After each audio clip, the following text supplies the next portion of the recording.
More land, not the matrix. Tricks. Lord's plan versus the ape wits. Grits of discovery affidavit. This is not mobland, Morsland. Uno rest that we suffer. Uno nest, flesh that we come through. Keep six from who? Dirty Moors in the mix. Selling packages for the nation. It's part and partial. That's the way you go in Satan. To the pro causing carnage. When I blackmail you to do something positive. In the black market, CEOs are foreigners. On Black Friday, see them pile up, no one going in. Move like a spit like a cobra while they super lit like a vulture. With losers, there's no winners. I stand on the queue, not a 2D curse. Overseeing the few could easily diffuse, but refuse. They put you in the unung sanctum. Buller, I'm not talking sleep, tell you the whole shit. Go to sleep. Unung sanctum fight. Unung sanctum breakfast fight. Love truth, but how you get peace when it's my fight. Unung sanctum color of lies. Unung sanctum fight. Unung sanctum pickly fight. Unung sanctum fight. Pickly fight. Unung sanctum fight. Unung sanctum breakfast fight. Love truth, but how you get peace when it's my part. Unung sanctum color of lies. Pickly fight.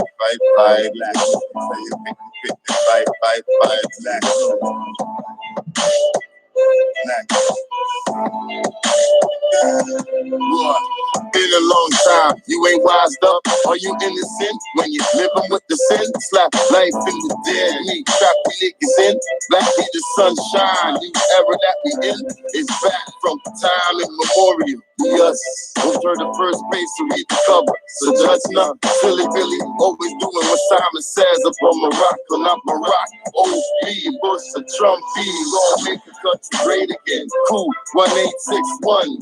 Put back in the 6th convention by the noble truth saying it's been a long time since the low and high meet again. The yin with the yang, the boom man boom. Where humanity is boom, gradually boom. Come out to daddy, join the rank, you would gladly, qualitatively the family. No color applies. Bye.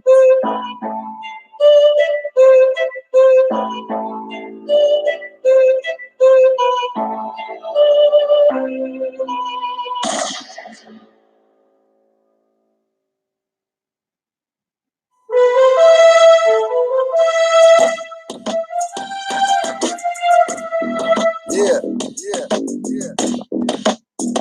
Alright, Chef, what up? CMP, what up? Masons think they're adequate, they tack down tassels. Watch me send you rope to Albion and a lasso. Caucasoid hybrid, sun burns your eyelids. To the human fam, we created a virus. Some help to build, but most destroy. Our future, through melanin girls and melanin boys. Fast food, television, miseducation. Missed the history, stole the rights from our nation. National appellation, not in all capitals. Tribes of nobles and noblesse with woven crest. Fezzes and sashes, shawls and vests. On Ashkenazi Jews, I put an alpha hex, omega the rest. Without a bloody mess, left dead in some Nikes like David Koresh. Burn out your temple with myrrh and frankincense. To work a ritual, it's all about intent and invent. Melanin, the magic dust, trust me. I shade to all the Puna while all the Orishas love me, trust me. Black candles, we got red ones too. When lit with every fake, this is deja vu. With no Denzel, cause Washington won the Grammy. He doesn't even know Washington is his granny. Could've sniped Wesley, but went for tax evasion. Moors and cards, facing these judge masons. Give back your rituals and your Babylon ways. Give back your holy books, call me rebellious slave. Give back your story, there's Moorish truth in mine. Give back your crucifix, hanging tree boots and swine. Give back your rituals and your Babylon ways. Give back your holy books, call me rebellious slave. Give back your story, there's Moorish truth in mine. Give back your crucifix, hanging tree boots and swine. Coming to you from the blackness and peyote teepees. Not the head rush from ice or sucking freezies. You could choose used to research, don't believe me. Key of life songs cause inner visions and wonders like Stevie. Walk through the world under, your mind feels like tundra soil. Hit you like Shango when my blood's on boil. Come as Bata'Allah or Batala. With one eye for sight, I can see from afar. Mermaids and mermen cry for tadpoles and jaws. Trying to get the serious, they call it mission to Mars. To get you not looking, distract attention. Not to mention, but they have your brains in a lasso and your pineal gland tattooed with designs calcified. My height is amplified to levels so deep, my flow is amphibious style, leaving clansmen bloody in a hideous pile. Not like King Leonidas and Spartan saying 300 to call a legion of raw. You must be fronting like European pharaohs before the 18th dynasty. Coming and killing me and saying they're nasty. One golden firewall so you can't catch me. Had to jack your beat cause the shit's catchy. Sometimes a fake proves my face screw like little Scrappy. And at the piggies with the scanners trying to speed trap me. Cause I'm repping blue bloods wanna cap me. I told you, boys in blue thinking I'm a Crip soldier. Give back your rituals and your Babylon ways. Give back your holy books, call me rebellious slave. Give back your soul, there's Moorish truth in mine. Give back your crucifix, hanging tree boots and swine. Give back your rituals and your Babylon ways. Give back your holy books, call me rebellious slave. Give back your soul, there's Moorish truth in mine. Give back your crucifix, hanging tree boots and swine. On the real, fake boys know the deal. Yo, Redkin, what up? That's how we do it. Give back the rituals and your Babylon ways. Call me rebellious slave.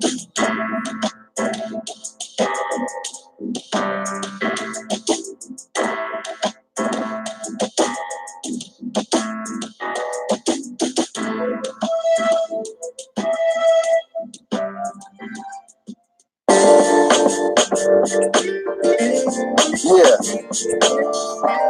Secret Society Productions. Through them and I just do me. Through them and I just do me. Masons think they're out of blacks, think they're national. Celebrating king speeches at the Capitol. Don't have rights, so they act like an animal. Thinking they're the baddest in a dead status. Won't listen when I say they brown, not black. Don't think they sound like a clown on crack. Won't realize since their third eye's closed. Don't realize they waste money on clothes. Children with ashy knees, most are obese. Moms don't cook but order pizza with cheese. And buckets of the grown chicken is finger licking. Till your arteries is sticking, heart stop ticking. They wanna play the blame game, but it's too late. Most still don't learn till it's too late. I'll let them do them and I'll just do me. Stay watching DVD lectures and fun TV. Let the dead do them and I'll just do me. My order of the day is still nationality. Let the dead do them, I'll just do me. Stay watching DVD lectures and fun TV. I'll do me and let the dead do them. Mixing their trees with the cigarette blend. I'll do me and let the dead do them. Accepting a slave brand to identify them. I'm on Facebook, can't believe they so dead. Talking without thinking, brainless heads, aimless threads. If you're black, you're a slave. Instead of humbling, they delete me from their page, calling me names, but that's no bother. Most are the return of emergency fund robbers, pushing the I'm black to cause friction. That's when I agree and I'm in the jurisdiction. They want me Morisco and at the disco. Caravana isn't carnival, no more calypso.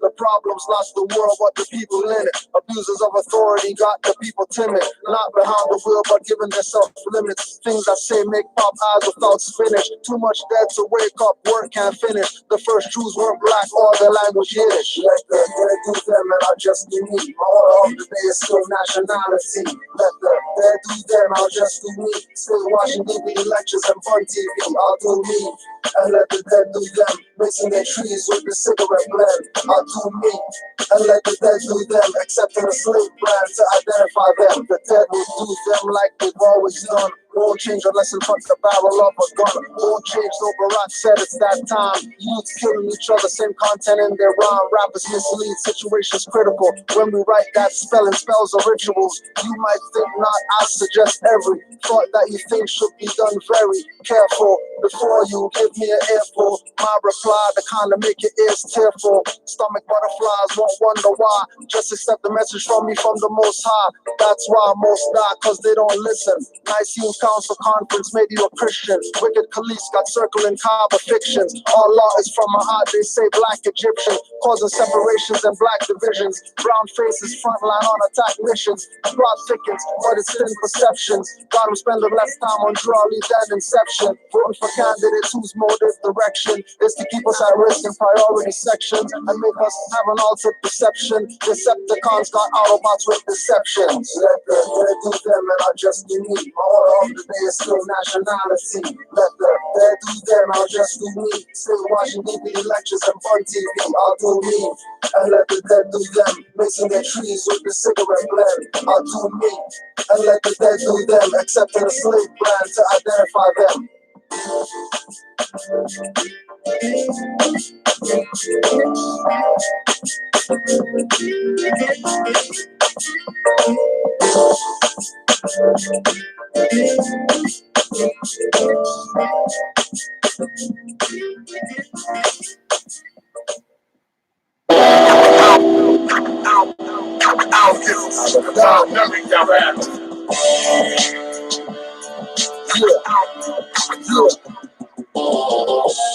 Moorish master MC. I don't give a shit about none of your rappers.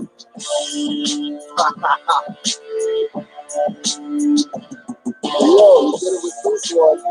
I don't give a shit about none of your rappers. Black inquisitor general, torture a rapping dummy, wearing eyeshadow, piercing his tongue and tummy, piercing their lips and wearing gay earrings, king. One was bad, but now y'all are killing the king. Some rappers taking it, some giving it, king, just to have a whip at a mansion, be living it bling, living it artificial, acting like clones. When I hit you by text, I don't mean by phones. Moorish squad bomb rappers on tracks like drones. Like casual, I didn't need to put bats to your dome. Splitting numbskulls, washing pea brains, don't leave nails on fingers when I does it. Little chicken McNuggets, wrapping meal toys. Got young gods clapping, leave you lip like steam back. Troy asking what's happened, like you didn't know or expect it. For talking that misleading trash on all your records. Moorish MC of the year, some say I'm a jerk. Around too much truth and the feelings got hurt. You rapping early and words on microphone masters. I don't give a shit about none of your rappers. Moorish MC of the year, some say I'm a jerk. Around too much truth and the feelings got hurt. You rapping early and words wearing skirts like clapping, cause I don't give a shit about none of your rappers. There's nothing you normal rappers do that surprise me. Rapper Inquisitor make you eat poison ivy. Trimbago hot sauce all in your eyes for burning. For not teaching on mics that for Masons they learning. Rap black Nazis and you're not even German. Rather rap heads with t-shirts than Moorish turbans. Turning hero logos to American eagles. Gold loose rope chains. Only songs about cocaine. Cough syrup and liquor mix you whack DJs. Still stacks of vinyl crates if we play. Don't believe anything or follow what cheats say. I study. Keep my album sides broken and some sides bloody. Burn rappers like crosses in front of your homes. Moorish Ku Klux Klan and stomping on lawn gnomes. Throwing hip-hop award bricks from rappers' windows. Most hip-hop songs are just commercial jingles. Moorish MC of the year, some say I'm a jerk. Around too much truth and the feelings got hurt. You rapping early and words on microphone masters. I don't give a shit about none of your rappers. Moorish MC of the year, some say I'm a jerk. Around too much truth and the feelings got hurt. You rapping early and words wearing skirts like clapping, cause I don't give a shit about none of your rappers. It's like full-blown war in the get it wrong, we're coming forth strong like the bit is on. Salute to the God Abaddon, who they know like iron sheep, giving out the knowledge in the stars and in the streets to the ones that seek. Just the meek will inherit, the truth I live it. Turn up my speakers, little louder so you can hear it. Don't be fooled by my appearance, I am clearing up the record. Oh, we ain't finished yet. Slaughterhouse for these dummy rappers who ain't been a threat. Dumping all your records to the curb and bringing back the classics. Jimmy J. Rue, that brass tag shit. Bumping in with P and that boot camp click. I'm crushing all you candy rappers. And yo, if seeing is believing, I ain't sure that none of you harder than my breakfast. Tea and crack. Moorish MC of the year, some say I'm a jerk.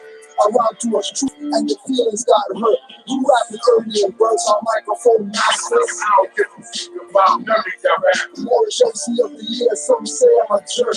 Around too much truth and the feelings got hurt. You rapping early and words wearing skirts like clapping, cause I don't give a shit about none of your rappers. Islam Morris. You already know how it goes with us.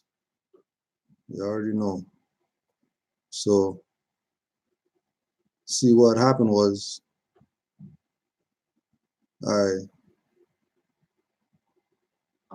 what happened was, I went to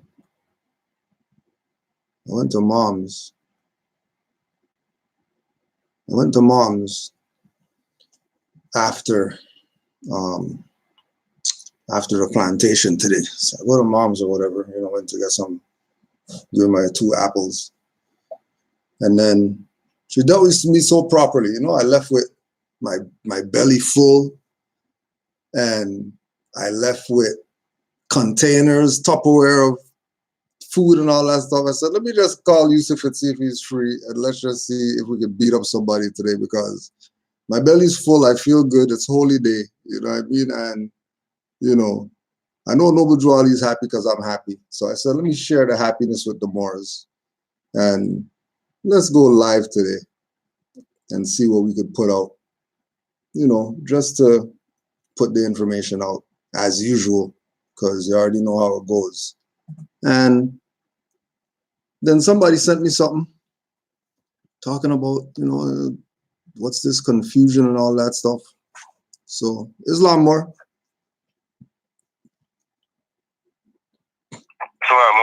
There's a lot more. So maybe you could address this one. This is the same one that I sent you, but we'll just put it out just so people could hear, and then you can talk on this. So this was the message that I got, or this was the screenshot that I got. The Moors who conduct themselves in religion, creed, flag, constitution, name, and principles of love, truth, peace, freedom, and justice automatically place themselves in their rightful positions as custodians of this said government. Know, Moorish Americans, that the red field green 5-point star Moroccan flag is our national flag, and the star-spangled banner is our commercial trading banner. You have dual citizenship. Any change for the better in this land rests in you being yourself and knowing yourself as Noble Drawley taught. Peace and love. Now, I just wanted to get your perspective on that, based on, one, the Star-Spangled Banner, commercial trading banner, being ours, and two, how the Moroccan flag and the Star-Spangled Banner gives us dual citizenship. Okay. Yep. Now with the Moroccan, all right. So I'll do the first one. The first one. What's the first one again? The Star-Spangled Banner being ours, because they say it's our Star-Spangled Banner. Right.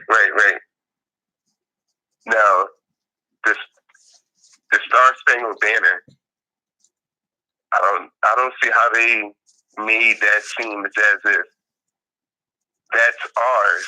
And like when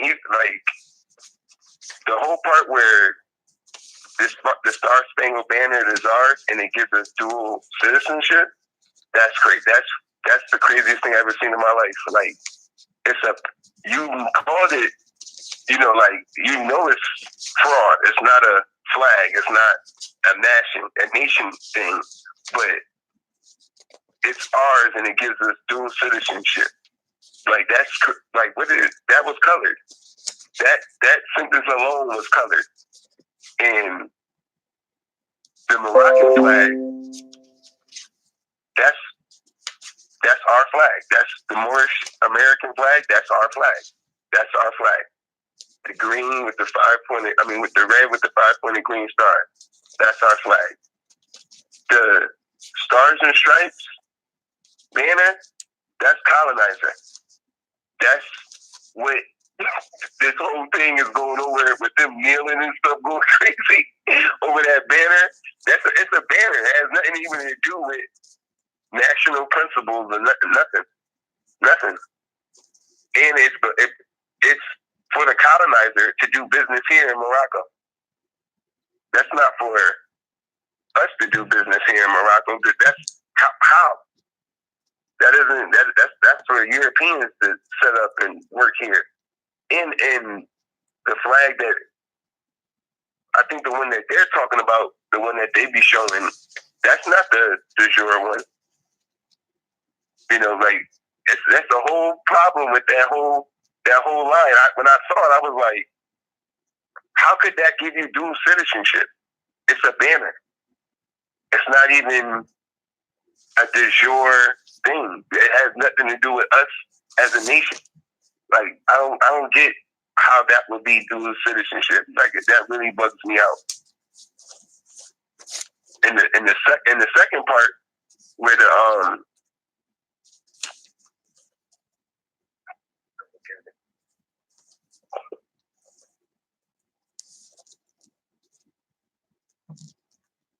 Please more. Yeah, the second part. What was the second part? Oh, the second part was gives us dual. Yeah, I basically addressed it. Yeah, you addressed it. You addressed it. Right. All right. Now we'll just further express that Moore's Order of the Round Table, Civic Lesson Book number 2. Nationality and Birthrights Taken Away from the Moors and the Black Codes of 1724 by Taj Tariq Bey. Keep in mind that this so-called statement of dual citizenship and our Star-Spangled Banner and all that stuff is coming from the Moorish Consular Court people on Facebook in their little Facebook group. Just so you're aware. So page 31, civic lesson number 2, the system.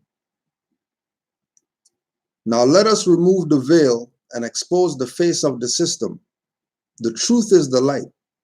The long complained of system is none other than the Christendom's transplanted and well-organized church and state partnership. The corporate states are the enforcers of the black codes. This system is not the casual social political tool of the fraudulently perpetrated white American nation. White is not a national name of identity for any people on this earth. The identity of the system is the Magna Carta, Knights of Columbus, and Ku Klux Klan oath of 1854 to 1863, initiated by the Daughters of the American Revolution, Philadelphia, Pennsylvania. This tightly run and protected network, along with the colonial state government's black codes, base ordinances, and laws, is the system. The entrenched foreigners in the Americas, Almarocs, who have successfully enslaved and deceived the indigenous Moors, are hiding behind the political caste label white. They are very easy to identify. They are as follows: from England, the Englishman; from Ireland, the Irishman; from Scotland, the Scotsman; from France, the Frenchman; from Germany, the Germans; and from Holland, the Dutchman. These are the 6 colonial European nations represented in the Union States banner of America. These nations are symbolized by the 6 stripes, the 6 white stripes. The Union States Society's flag is called the Stars and Stripes. This flag is not the flag of the land, but is the flag of the incorporated colonists who unlawfully usurped the indigenous Moors of the land, then fraudulently calling the people and the land India. The Union of States' claims of legal jurisdiction over the land is colorable and fraudulent. Such claims are and have always been supported not by de jure law, but only by the theft and force of arms. The 6 white stripes on the Star-Spangled Banner stand for the 6 European colonial company nations. Those European nations are England, Ireland, Scotland, France, Germany, and Holland. Truth is not always hard to know or to find. It is just hard for some people to face. Truth does not always show a pretty face or express what some people would prefer to hear. Truth is just what it is. Can justice exist where falsehood and hypocrisy is protected? False national names, false law, and fraudulent claims of sovereign authority has been perpetrated by these persons as being real. The present state's corporate, religious, and civil state ward black code slave systems are now collapsing and continue to be expensive to maintain. The costs of keeping these institutions online already exceed the benefits. The once confident, comfortable, and shrouded slave keeper corporate states have become enslaved by their own leech-infested system. The religious, social, and economic social control institutions are now white elephants. These entrenched institutions are now nothing more than dead weight, financial sinkholes for corrupt government officials and administrative staffs. The organized institutional maintenance of ignorance in the United States of America is extremely costly and must be, by necessity, constantly infused with unlimited finance, oppressive laws, and expanding insatiable administrative staffing. Once these false institutions become entrenched in the society, and they become reality for the targeted, unknowing people. For the corrupt rulers to dismantle one or any of these deadweight agencies, they risk rebellion from the same people they have made dependent wards. These same false institutions are social and economic burdens to the state's citizenry. If the corrupt rulers don't dismantle these sovereignty-stealing institutions, they will destroy the economy. The very lives of politicians may be in danger from their own European middle-class citizenry. Hold on, more. Let me just get this more right here. Peace, more. Yeah, peace, brother. How you doing? Everything's peaceful, fam. Happy holy day. Yeah, happy holy day to you too. I was waiting for your call today. But I'm just doing a live right now. Just put your appellation on the record and just tell the Moors live. Give them your greetings or whatever else you got to put out there. Okay, happy holy day. Am I on right now? Yeah. Yeah, happy holy day to all the Moors online. This is Yassine Bey. That's my appellation. X-Row Patrice Severn. And happy holy day to you, and peace and blessings. Islam. To those who are honest. Islam, more peace and love. Islam. Peace and love. You could call me tomorrow? Yes, I'm gonna be home tomorrow. Give me a shout anytime, early or late or whatever. Okay, brother. All right, peace and love, more. Yeah, peace and love. Islam.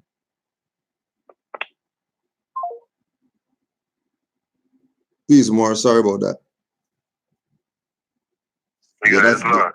That's a more that's in the dismal crypts that every Friday he makes his call to just say happy holy day or whatever. Oh, Islam to the Moorish. Yeah. While the Union State Society is structured around and operates by manipulated public policy and ignorance, the nations where true knowledge, mathematics, and scientific disciplines are taught are quickly advancing into highly civilized, creative, and progressive places for human development.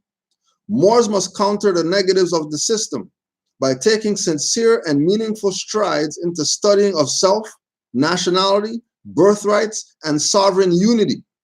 This will expose the knowledge of the origin of the rights, immunities, and protections afforded other national peoples in a society, yet denied to the branded Moors.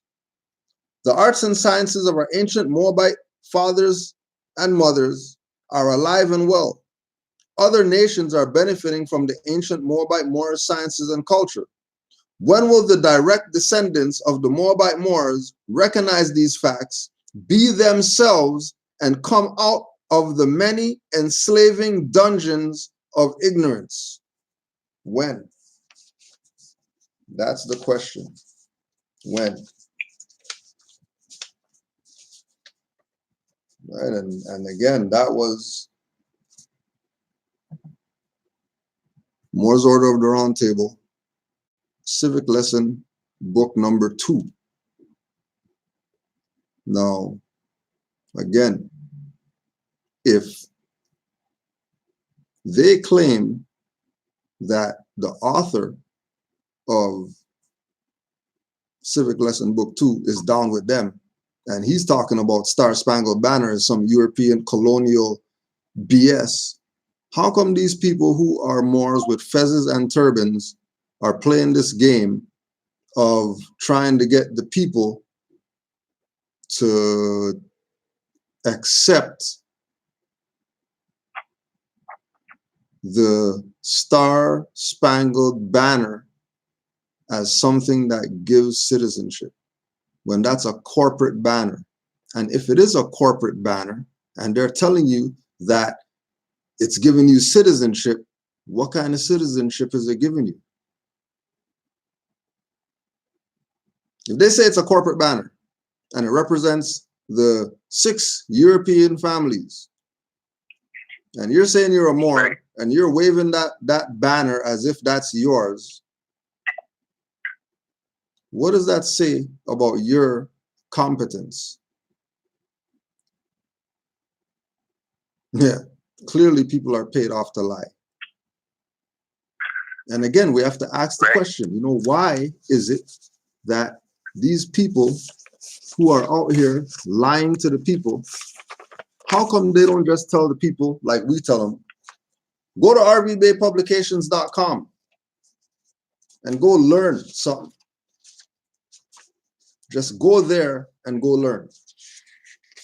Just go there. Go there and go learn. Before you start doing anything or claiming anything or jumping on anything or supporting anything, get your mind right first. Get your mind right first. First thing, get your mind right. Before you go filling out any papers or filing anything, go get your mind right. Now, another aspect of the confusion. Islam, go ahead, more. Yeah, real quick, because what you just read was like perfect for that.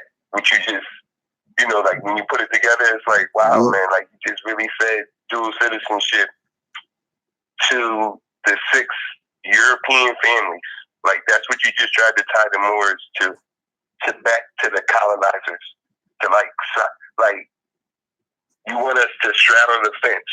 Like this makes you straddlers. That's what I see right there. Like you can play the Roman colonizer side and you can play a Moor. Like that's what gives you dual citizenship, because the stripes of the flag, when you just breaks it all down, it brings you back to the colonizers. Like why would you be dual to that? Why would you be part of that? Why would you want to be part of that in any way, shape, or form? Like they're here from what history has been showing. They've been here to steal and colonize. They're not here to help in any form at all. So why are you trying to be part of that? And for them to put that out like, oh, this is what it should be. And then at the end it says, this is what the prophet wanted. Yeah. Right. Because at the back of the card said, I am a citizen of U.S.A. And these dummies think that that's dealing with some stuff that they think that it's dealing with, when that could be not even near the truth, because these people have every intention of putting you right back into slavery. They have every intention of doing that. Why do you think they get away with stuff and they could do certain things? Why? Because that's their duty. That's their job. Their job is to play you every day, all day. Make sure that you don't make it. Make sure that you have it so messed up that you can't even figure out what the hell's going on. You can't even figure out what's going on.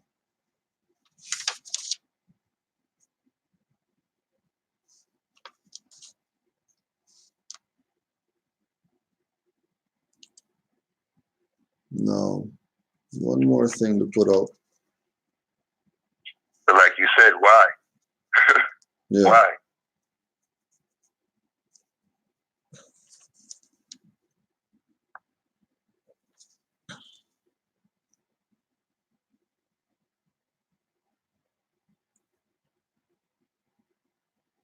Oh, yeah. So the next one was Islam and greetings to my original indigenous people of North South Central Amexem, Turtle Island, land of the frogs. I am Quentin Lorenzo Dalton Bay, and I need assistance in fighting the enemy known as the IRS, Internal Revenue Service, in a tax case. This is only for Moors who know what they are doing when it comes to the fraudulent corporation known as the IRS, Internal Revenue Service. If any more can assist me and are in need of some sort of assistance, please reach out to me through Messenger or text me, whatever. And again, this is a Moorish American consulate, Northeast Amexem individual. Now, if your consular court or whatever, how come you're going outside of that to get assistance with your tax stuff? How come you're not just going to those people who, you go on the website, they got 50, 100 different people that are consular generals. If they're a consular general, they should know how to get out of some tax stuff. If they don't know how to get out of some tax stuff, they're probably not who they claim to be. They're probably running a fraud. But since they won't tell you, we'll tell you how it goes down. And we're gonna do as we usually do. Go to rvbaypublications.com. Microsoft Word download that anybody could download because they give up all the goods for nothing. All you have to do is be a willing student. Stop playing games. Stop playing like certain people are this and that and all that stuff, and just go study. Real simple. But since you don't want to study, we'll put it out there for you. Our tax is really voluntary.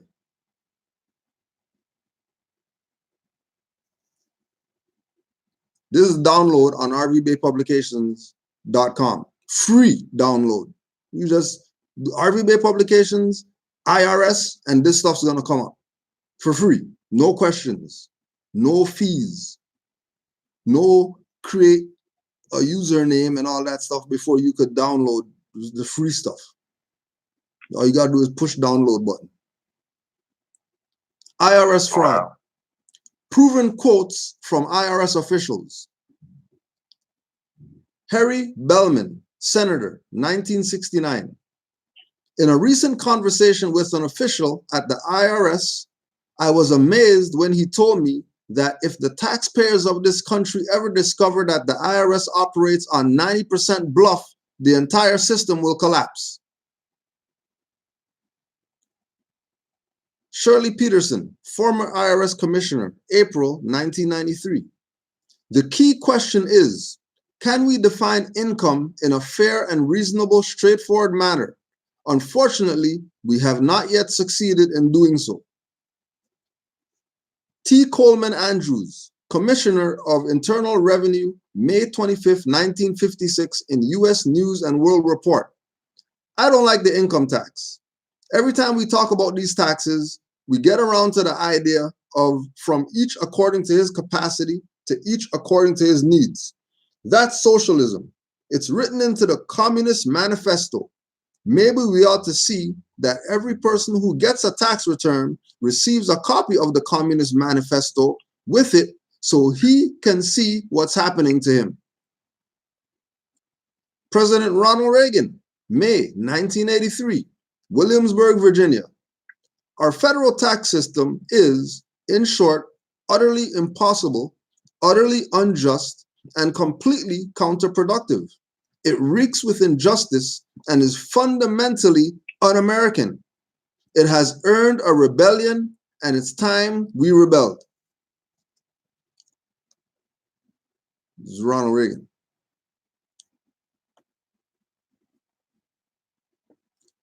Gary Makovsky, special IRS agent testifying under oath in U.S. versus Lloyd. If no information or return is filed, the Internal Revenue Service cannot assess you. United States Supreme Court in Florida versus United States. Our tax system is based upon voluntary assessment and payment, not upon distraint. Mortimer Kaplan, Internal Revenue Audit Manual, 1975. Our tax system is based on individual self-assessment and voluntary compliance. Hugo Black, Supreme Court Justice in USA versus Carragher. The United States has a system of taxation by confession.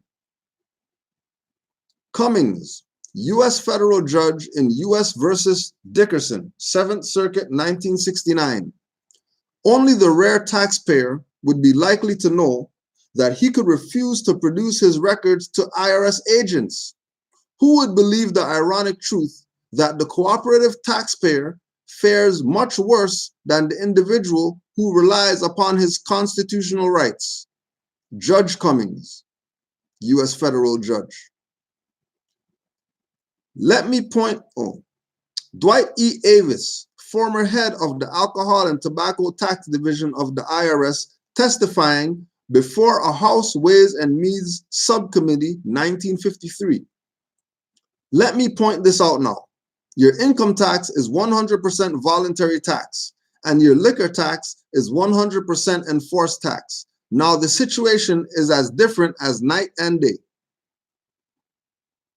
You want more? Okay, we'll give you more. Internal Revenue Manual, Chapter 1100, Section 1111.1.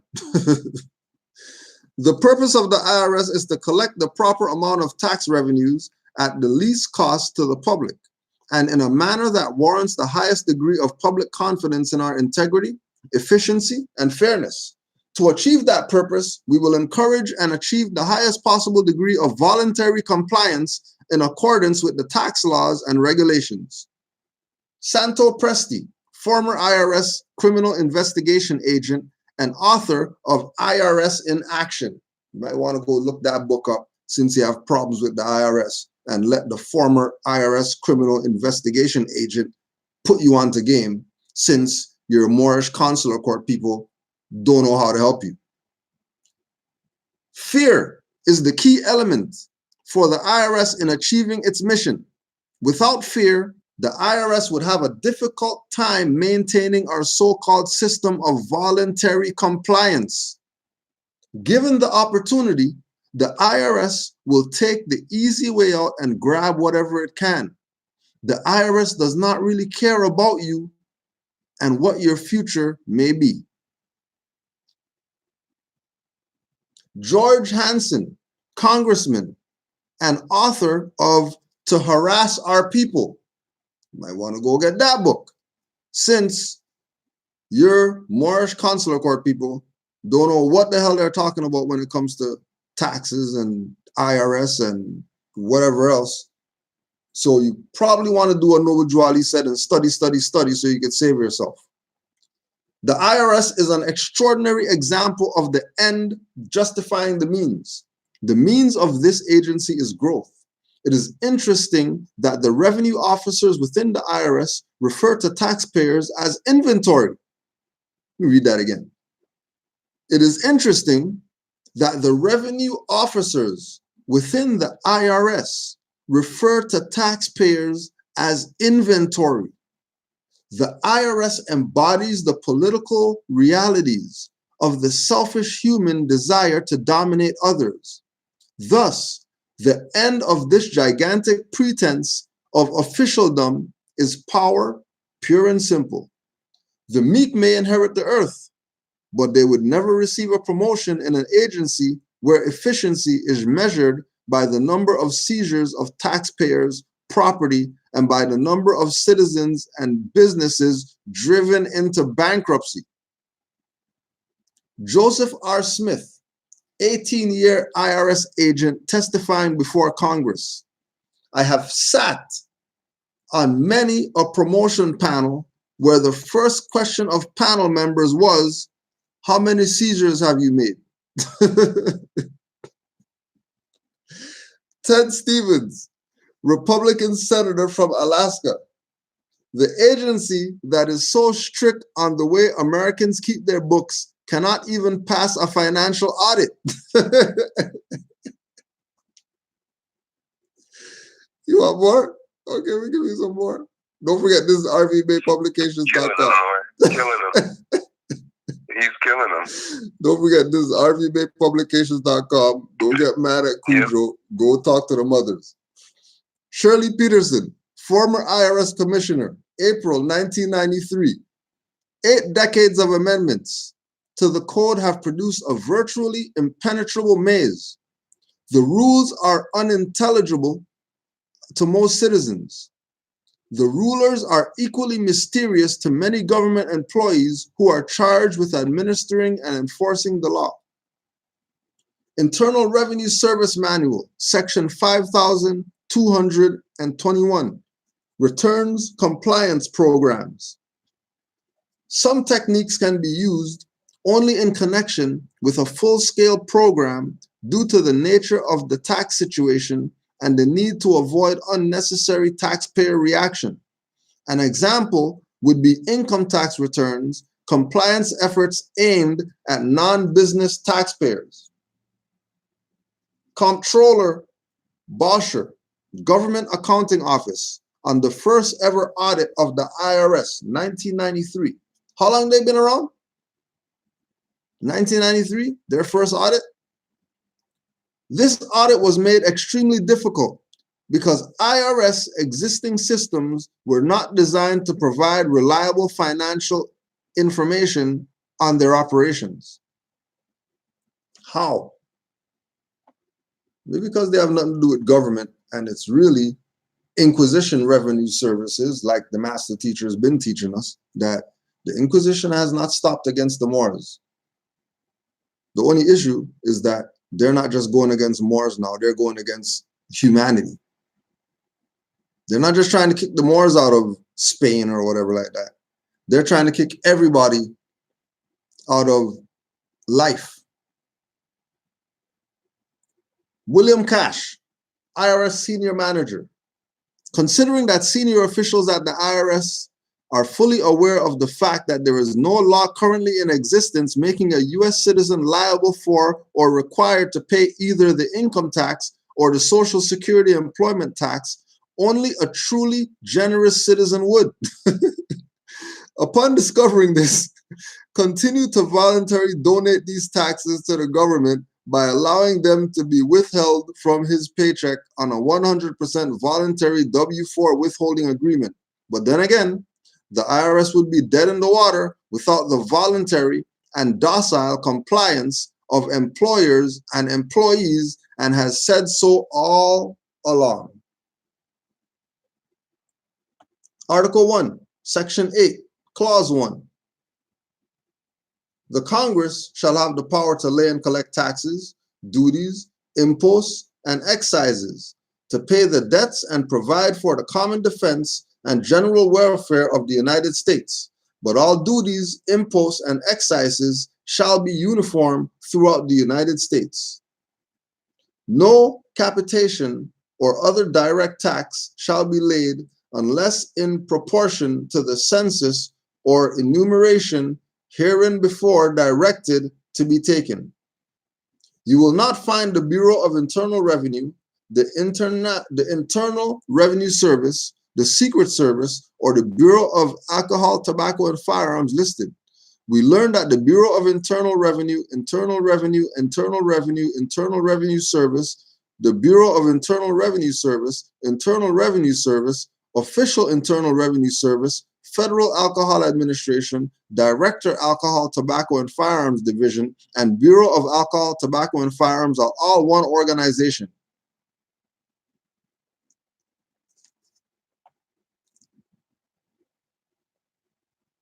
No more? No, a man knows not by being told. Go to rvbaypublications.com and go study. Are taxes really voluntary? Criminal fraud. The name of the article. Just go to Google, punch in RV Bay Publications, IRS, and the stuff is gonna pop up. Click the link and download it and help save yourself. Don't rely on these people out here who call themselves Moors or Indians or Aboriginals or natives or whatever else they call themselves.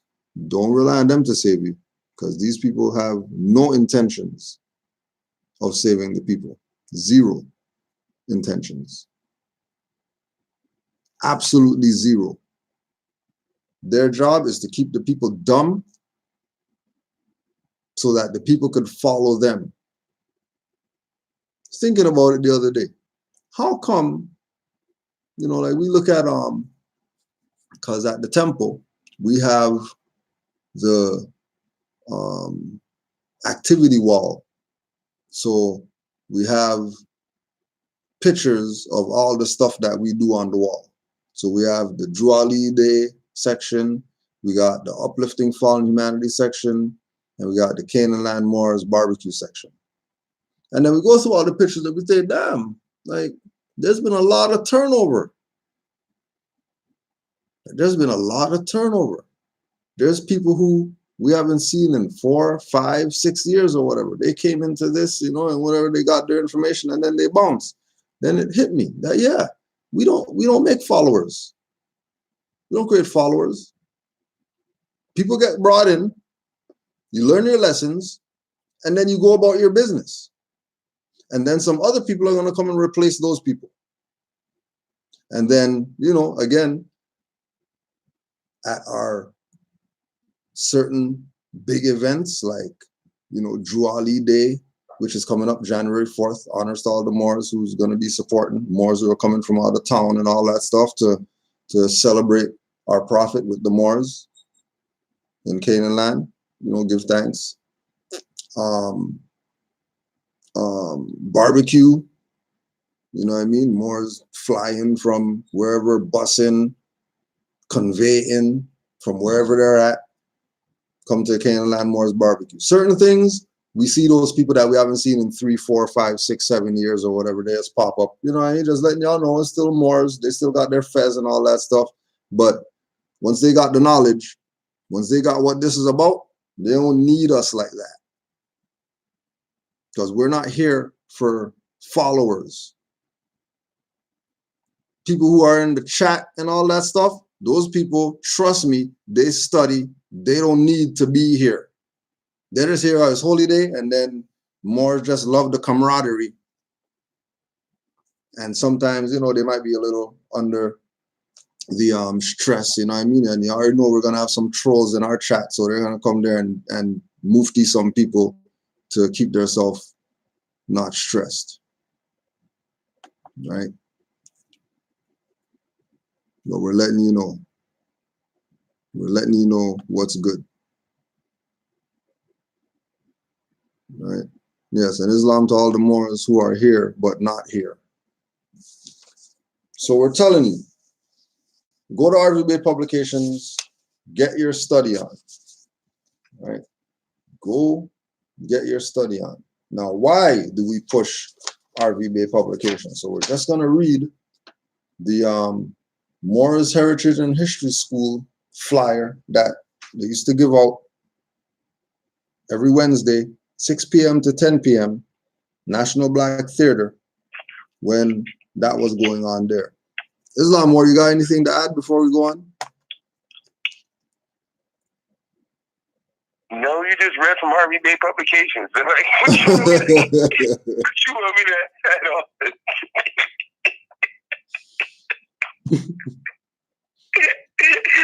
No, not much, man. I don't got much that. You just read everything. That's the bangers. That's the ones right there. And if they, like you said, man does not know a man is told. So if they want some more information, Harvey Bay Publications is the link. Islam. Right. So Moorish Heritage, and just to show you, you know what I mean? The actual flyer, right? Moorish Heritage and History School flyer, right? That you would get walking in the door. Because again, this is about getting people the info, not playing around with them. Take the info and you go do what you're supposed to do based on your 5 senses. They don't get that at counselor, whatever. No, they might get judicial proclamation and name correction that consular people stole from rvbaypublications.com website, but they're not getting this. You know, they might get pictures of Taj that they stole and put up there playing games, but they don't get this. The Moorish Heritage and History School was established in 2006 to assist in the moving of information surrounding the Moors, divine, and national movement of the world. The Moors, divine, and national movement was established by Prophet Noble Drew Ali, who raised the consciousness of the people regarding their already existing yet unknown nationality and birthright principles, and the impact it has on their economic security. This translates to the importance of one's natural person status, derived at birth, which entitles them to life, liberty, and the pursuit of happiness. It was necessary to bring this information to the forefront because it had been hidden through deceit and usurpation, particularly to those in the northern portion of the American continent. Drew came to the forefront with the establishment of the Old Canaanite Temple in 1913. Later, the Moorish Holy Temple of Science, 1925-26, and then the Moorish Science Temple of America, 1928. The remedy was to uplift fallen humanity and bring the people back into the constitutional fold of government as stated in Drew Ali's writing, Divine Warning of the Nations. He informed many and formed unity amongst those who have been labeled and branded Negro, colored, Black, Ethiopian, Indian, etc. This usurpation and birthright theft was done in the spirit of wickedness, evil intent, and greed. There were false claims to that which is the illustrious estate of these Aboriginal and Indigenous people who were branded and who are rightfully Moors, with a myriad of family names, sometimes referred to as tribes, over the course of history cycles.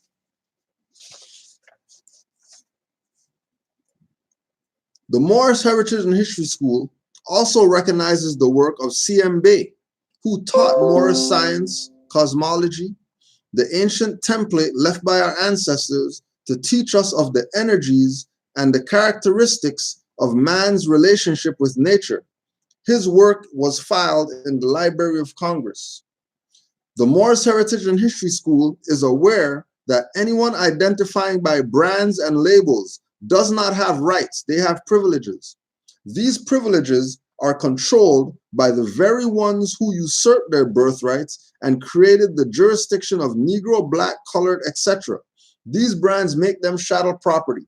Being chattel property, they will not receive any honor, reparations, respect, or dignity from the human family. They also do not honor their mothers and fathers by name and principles. This being the foundation concept of the lost so-called Black people in North America, who as long as they are in the Black will perish from lack of knowledge. These are our brothers and sisters, and in this manner and greater sense, We all are our brother's keeper. New wine in old skins. Noble Drew Ali came to bring birthright and natality principles to the consciousness of the people for their earthly salvation. He planted a tree with strong roots whose branches have grown.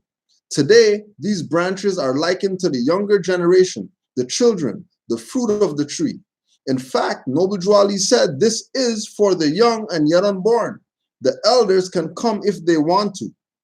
This is what is meant by putting new wine in old skins. Wine is the blood, the new blood. The old skin is the physical bodies who are enslaved to earthly unimportance. Although they know their body and certain matters will perish, they will push the unimportant earthly matters which lack spiritual completion onto and into the new wine. The new wine generation is conscious of this, and they know earth is their indigenous mother. For their journey and the journey of their progeny, they vow in their psyche and their spirit not to abuse or prostitute Mother Earth. The psyche of the new wine is to honor their mothers and fathers so their days on this earth will be lengthened. They are aware that their bodies, bottles, are the first temple, Solomon's soul of man's temple, built in the darkness, in the silence, with no tools, by the grand architect mother in her womb. They know they are the new wine destined to fill the cups that shall runneth over. If they seek first the kingdom of heaven, the haven of the mind, then all else shall come unto them. Sacred and secret. Often we take what is sacred and turn it into a secret, thereby succumbing to subordination. That which is sacred has been made secret. Now, that which has been made secret must be returned to being sacred with proper protocols and order, and disseminated amongst the people. It is not expected that information about nationality and birthright principles will be taught in public schools, institutions, and associations. The conquest intent is to suppress such information. Yet, there are written documents from the international community that were supposed to be disseminated and read in public institutions, schools, associations, which speak to national principles. Review the 1895 8th grade public school final test from Salina, Kansas, whereat it clearly exposes how far the public education system has fallen. This is probably why Drew Ali said all temples must erect schools aside from Sunday school instructions and the Friday holy day instructions. It is not necessary to ask anyone for permission to teach your own children and erect schools. Parents have a right to teach their children and decide what is best for them, also indicated in the Declaration of Human Rights and the Rights of a Child. We have been waiting and complaining for someone else to teach our children about their heritage and history. This indicates that we fail to recognize that those who don't treat you right are not going to teach you right. This is because most of us have a victim frame of mind and possess victim frame of references. The lack of teaching our children the truth in heritage and history results in great failures in expectations, encouragements, and positive participation of our children in society. Our condition was purposely, intentionally imposed upon us. The same systems that kept it from us are the ones we keep complaining to, protesting, and insisting that they fix things and educate us better. We are the hypocrisy. This makes the point of the importance of investigating in our own. This makes the point of the importance of investing in our own progeny. Our children, the ancestors returned, are aware of our failure to respect, to honor, dignify, and maintain our own bloodline. Mission of Moorish Heritage and History School. The people who saw the necessity to honor their mothers and fathers by name and principles. The people who are willing to proclaim the same for their posterity so they may gain back their lost estate and return to the mindsets of their ancient foremothers and forefathers who were and are the mothers and fathers of civilization and civilization principles. The people who are aware that they must learn from this cycle and never be content in physicality only, as they are magnetic, chemical, spiritual, electrical, and divine, and are aware that the universe needs them to return to their higher self. The people who are also aware that they are part of a recycling of life's energies, which is done in the order of retribution justice. The people who recognize they must begin at the highest they can reach to give the best of themselves, and recognize the lowest of themselves so they can correct and complete themselves in the cycles of their evolution. The people who absolutely recognize at the very base of their present existence that they must exercise governing principles, govern the mental, and return to the constitutional fold of government and to the family of nations, wherein national principles are the guide and held within them are the protection of rights derived from birth. Thus, the people recognize the spirit of written divine law and proclaim their natural person status so they may exercise the unalienable rights of births that cannot be sold or transferred into a crime of man in flesh. Thereby, the people aspire to live under the 5 principles, love and truth, wherein they will find peace and inherit chaser to peace, freedom, then justice will be done. September 2006. September 2006.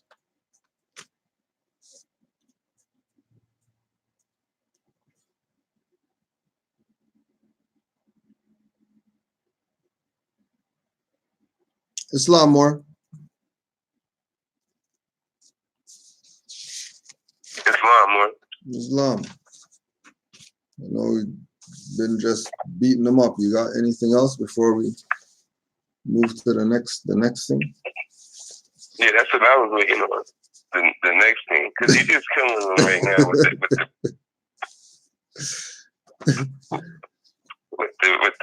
that information. I had to do it. You know. I had to do it. All right, so we'll go here then. We'll go here. Let's go here.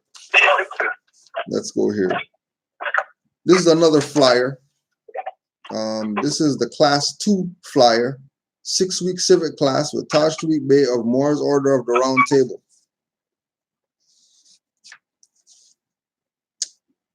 Food for thought.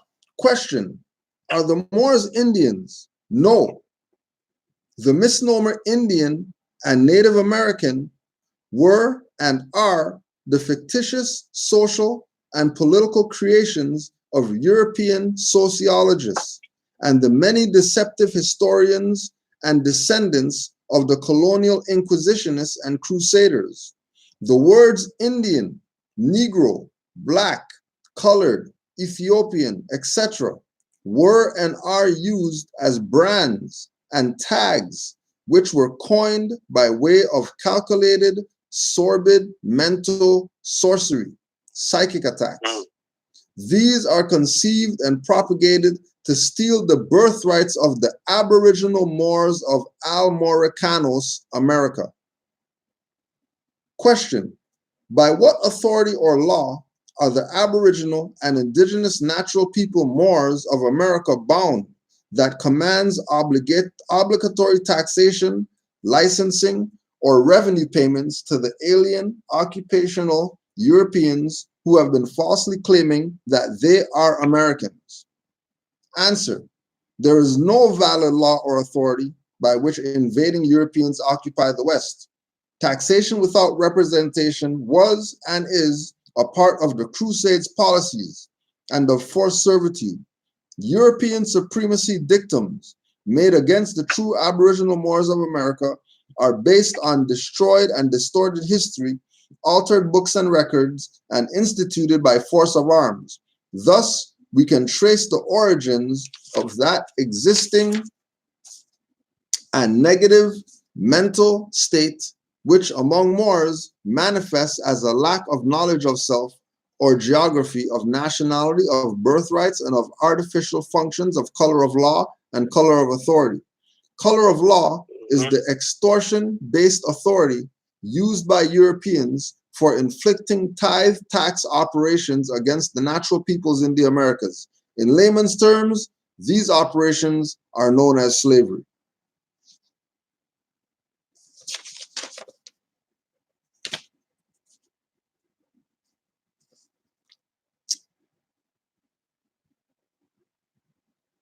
Intense. Intense.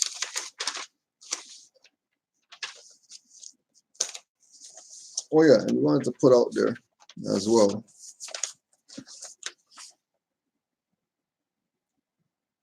Northwest Amexem, Central Amexem, and South Amexem, remains of the lands of Mu, the ancient Moabites.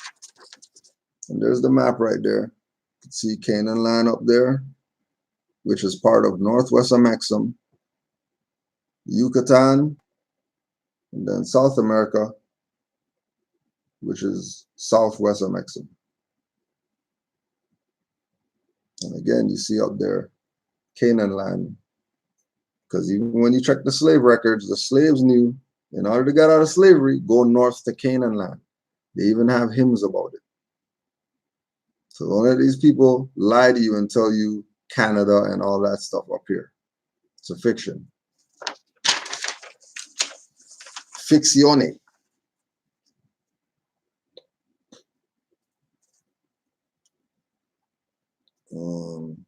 There's a lot more, so we're just gonna go ahead, more. You got something?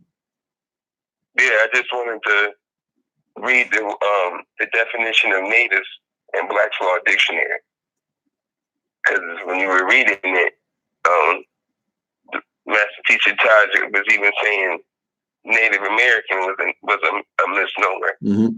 So coming out of the Black's Law Dictionary, 4th edition, the word native, page 1176.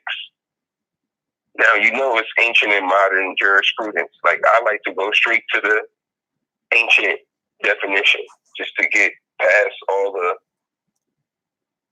I like get straight to the meat. Mm-hmm. So, native, right?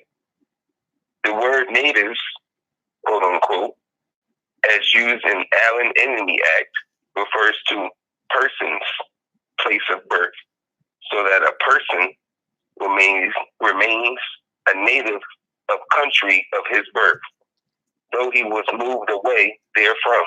And then he gives the court case. Now we know what person means in law. Person means corporation. The next sentence is the next definition. It says one who was born in Germany and later becomes a citizen of France was a native of Germany. And then it gives the court case right there. And then the next one says, but a person born in Alsace, Alsace, which at the time of his birth was part of Germany, but which was restored to French sovereignty by the Treaty of Versailles of 1918, was a native of France. Then it gives the court case. I don't see here where it says anything to do with, being the first people of America or nothing like that. It says Germany. One who was born in Germany, or I guess Alsace is another part of Germany. And then natives refers to persons, which we know is persons is corporate. So again, Native American in law, the term native is colored. It means it's colored. It has nothing to do with you as being, I'm the true American, the first original. It doesn't mean that.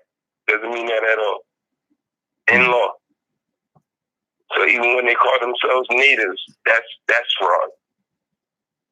I just wanted to add that on, Grand Sheik Islam. Islam.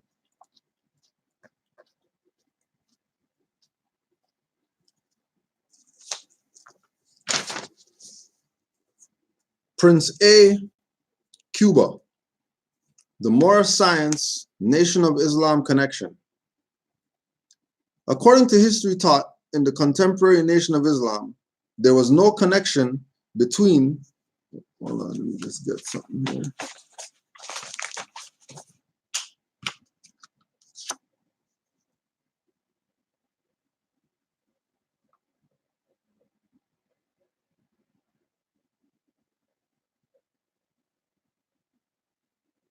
Let's put this out here.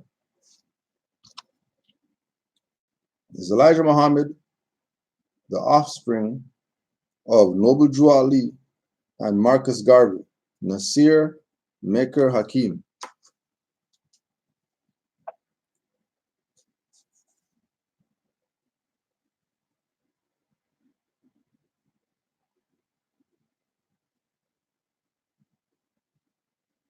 In a vain effort to shore up decade-old theories and guesses about our identity and origin, many Afrocentric and nationalistic theorists have found it very convenient, yet factually deficient, to link Elijah Muhammad with Garvey and Ali.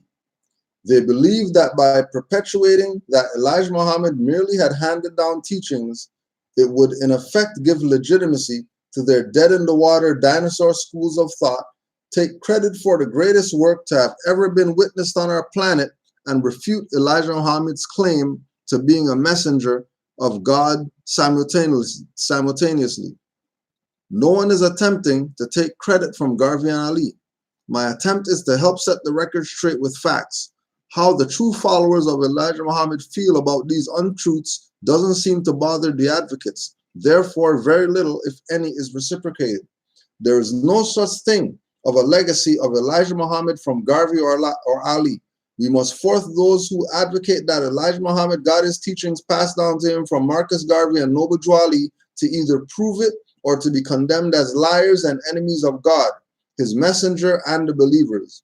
Minister Nasir, Maker, Hakim, founder, Messenger Elijah Muhammad Propagation Society. That's what he says. Now let's go to Prince Cuba and see what Prince Cuba says about this Nation of Islam collection to Moorish science. According to history taught in the contemporary Nation of Islam, there was no connection between the Moorish Science Temple of Noble Drew Ali and the Nation of Islam. Taking nothing on face value, we shall examine that claim. The Universal Negro Improvement Association of Marcus Garvey had been effectively neutralized by 1927 by the US government.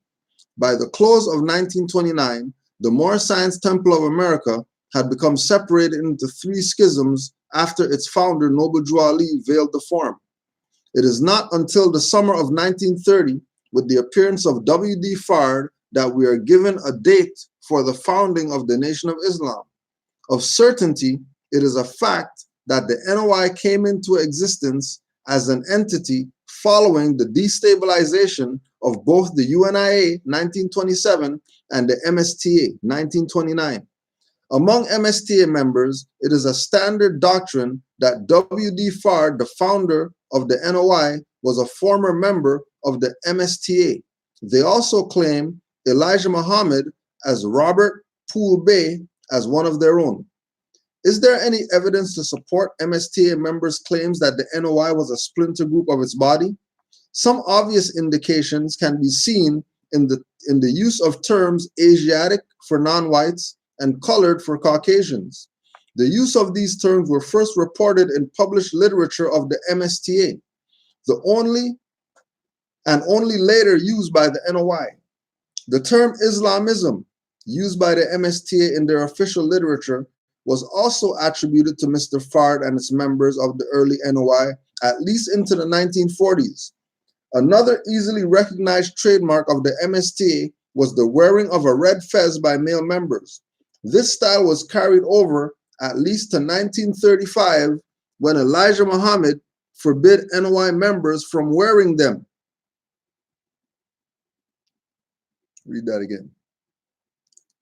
Another easily recognized trademark of the MSTA was the wearing of a red fez by male members.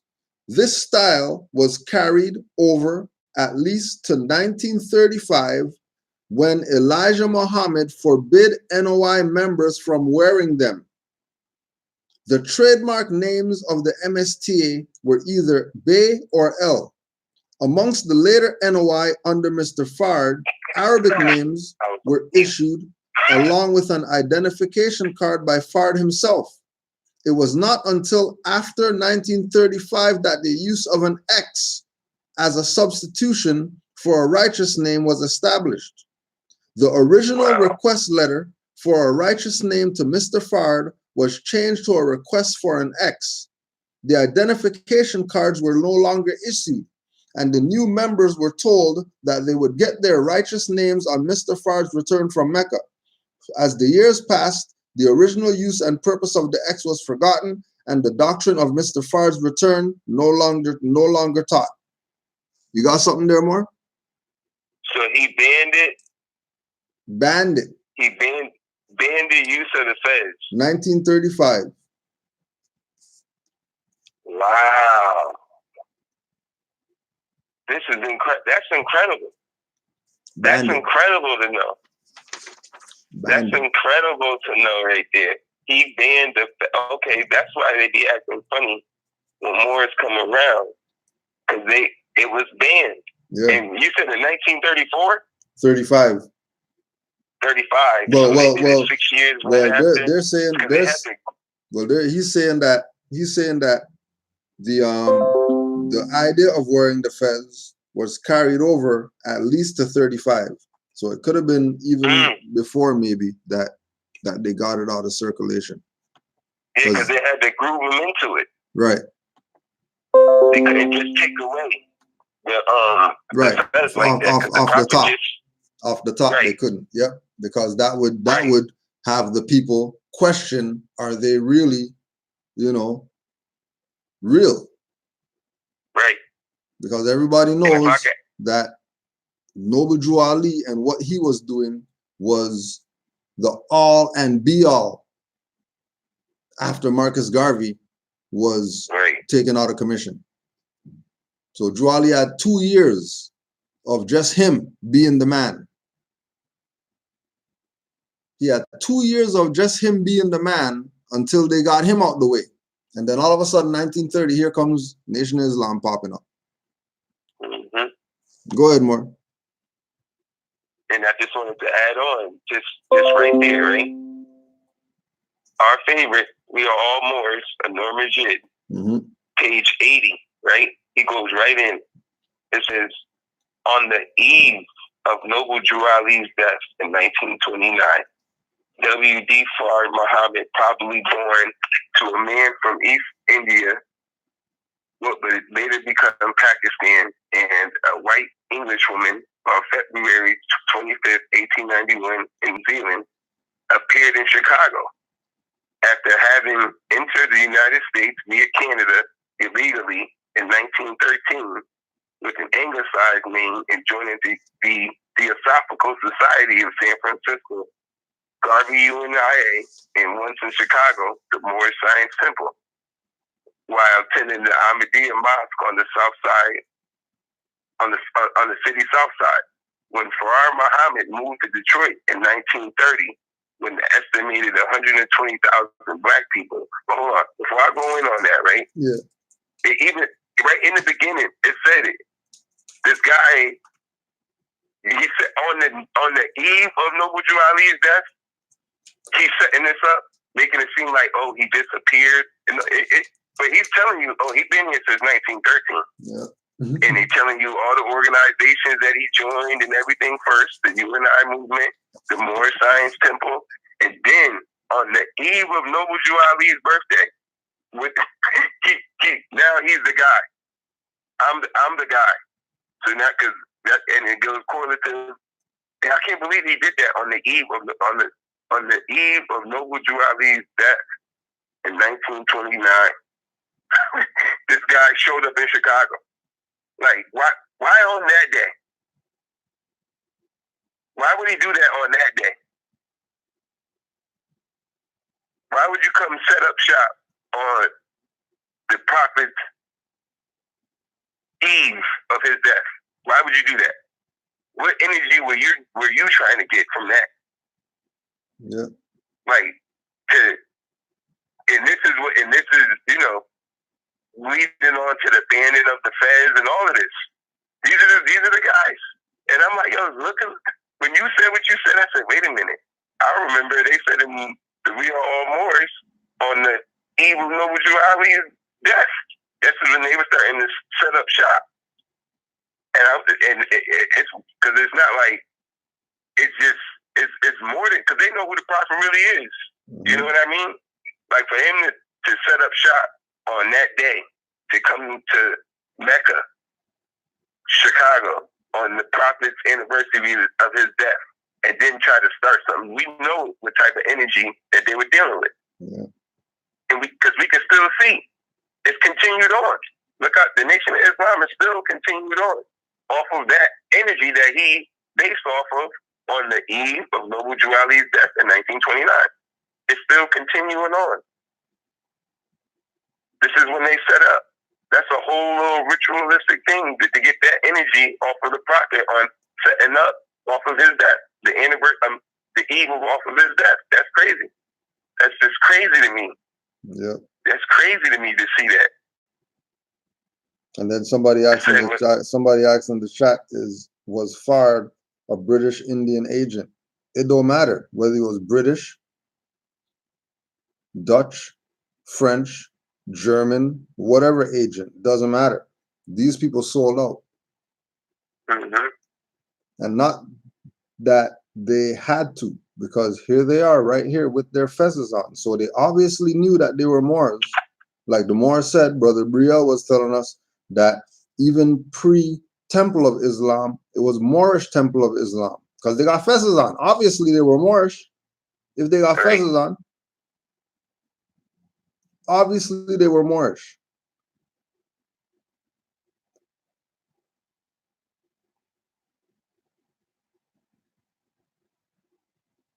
But he was some type of agent. If he's gonna, right, and then look at this, right? What's that? Prophet Fard. Since when is he prophet? How is he Prophet Fard? How is he down with the prophet, but then prophet transitions and then he becomes prophet? He becomes Prophet Fard. And then he becomes Allah.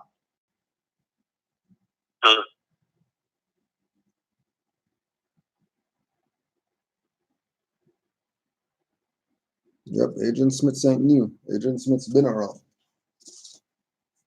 Right.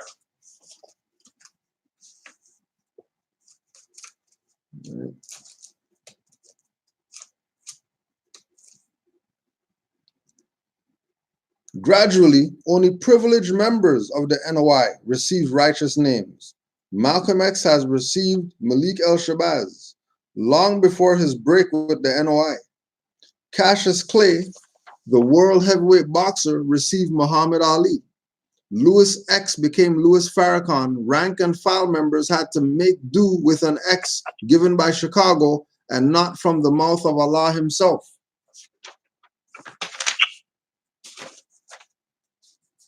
Detroit, 1932. In November 1932, while W.D. Fard was still active in Detroit, the mentally deranged Robert Kareem murdered a roomer in his apartment. He had apparently convinced his willing victim to undergo the sacrifice of his own life. This human sacrifice was accomplished through the use of a dagger and an automobile axle. Kareem allegedly forced his wife and children to watch. Upon his arrest, Kareem confessed. Plainly insane, his own brother, Edward Kareem, told Inspector John I. Navarre, chief of the homicide squad, that he and other members regarded Robert as being demented and paid no attention to him. He said that Robert had no standing in the order and was not a leader. Another account reported that W.D. Farad had stated of Kareem that he had apparently misunderstood my teachings. Kareem was found insane December 6, 1932, and committed to Ionia State Hospital for the criminally insane. But before that, Wallace D. Fard had been arrested for investigation on November 23, 1932, as he was leaving his room in a hotel at 1 West Jefferson Avenue. According to the same newspaper account, he did not resist the officers, smiling enigmatically when told he was under arrest. At police headquarters, he evaded questions cleverly. With the complacent smile of an Oriental fakir, Farad calmly told detectives that he was the supreme being on earth. It was he who had first conceived the precepts of Islamism as it is preached in the cult. The same newspaper said Farad, stating, "Islamism," he proudly declared, "has large followings in cities throughout the country, among which are Chicago, New York, and Philadelphia. Members frequently visit other chapters in different cities." Arrested with Fard was Ugan Ali, his chief minister. They were both held in psychopathic wards of the receiving hospital. According to reports attributed to alienists, the forerunners of psychiatrists, Wallace D. Fard was suffering from delusions that he is a divinity. In the meantime, the investigation he had been transferred from the homicide squad to the special investigation squad. The day following the arrest of Fard and Ugan Ali, 500 members or more of the organization, led by Lily Ali, wife of Ugan Ali, marched on police headquarters. Following the march, police, acting on informant data, arrested 4 men believed to be the ringleaders, ordered by Fard to organize the membership for a future gathering. The names of the 4 arrested were Abdi Mohammed, Osie Zarif, Cornelius Bey, and Wallace Muhammad. On December 6, 1932, Fard agreed to leave Detroit. According to detectives, he seemed willing to go, they said, and he would not return to Detroit again. But on May 25, 1933, Wallace D. Fard, described as the King of Islam and said by police to have more than 4,000 followers, was held pending an investigation into his activities since his reappearance in Detroit. Chicago, 1935. The Nation of Islam came to the attention of the public again in March of 1935. The event, described as a riot, occurred in the courtroom in Chicago. According to newspaper accounts, the group, of which 43 were arrested, were identified as Moors, with men wearing red fezzes. They were further identified as the Allah Temple of Islam and described in the same report to be an offshoot of Drew's original group. Arrested were King Shah, 33 years old, and Allah Shah, 18 years old. King Shah was to have disclosed to police that the prophet of their order, W.D. Fard, or Fard Muhammad, or Elijah Muhammad, had named them in the spring of 1934. A police search was initiated for Prophet Fard, who was described as one born in the holy city of Mecca in 1877 and came to America on June 4th, 1930. A number of facts indicate MSTA influences in the early NOI. One significant factor is the organizational overlap effected in the splintering of the MSTA at the demise of its founder. It is an undisputed fact that much of the MSTA's former membership joined later NOI. Oh, you got that Noor Majid quote right there? With the members? Oh, Got you right here. Just so we could put all this in perspective. When Farad, on page 80, Northern Jid, we are all Moors.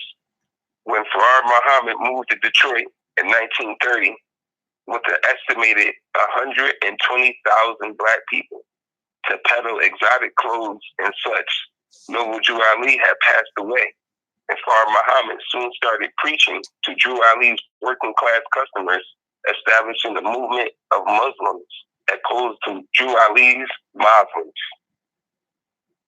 So again, it is an undisputed fact that much of the MSTA's former membership joined the later NOI.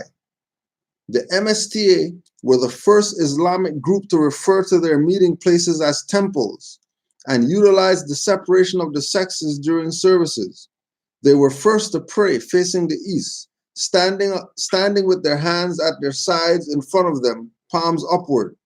John Givens L. initiated the searching of temple visitors in the later part of 1929 after all the bloodshed of that year.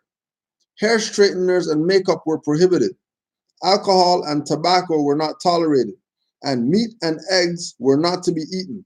Of course, pork and its byproducts were forbidden.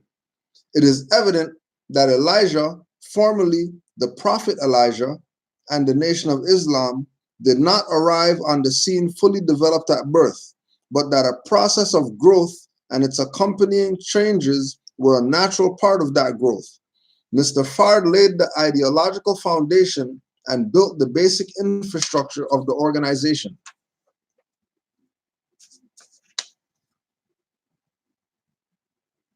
Rediscovery, W.D. Fard. The May 26, 1933 photo released by the Detroit Police Department identified at Wallace D. Fard. Its authenticity has been disputed by the Nation of Islam officials since 1963. It has been included as an insert here for comparison with Detroit Free Press photo of November 24th, 1932. Arrested in connection with so-called voodoo murder of James J. Smith, committed by Robert Kareem Harris, this photo appeared on the back pictorial section of the Detroit Free Press. Fard was released December 6, 1932, after agreeing to leave the city. According to the report, Fard, 33 years old, had left Detroit previously and organized 20,000 worshipers in Chicago before returning to Detroit in early May. Already I have 10,000 followers in Detroit, he was said to have boasted to Sergeant Oscar Berry, recently assigned to the Special Investigation Squad from the Homicide Squad. Berry in turn reiterated his ultimatum that Fard must stay out of Detroit.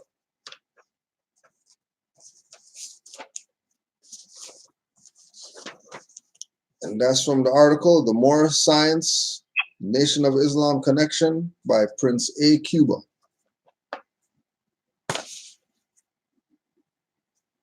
Islam Grand Sheet. He's more. And I just want to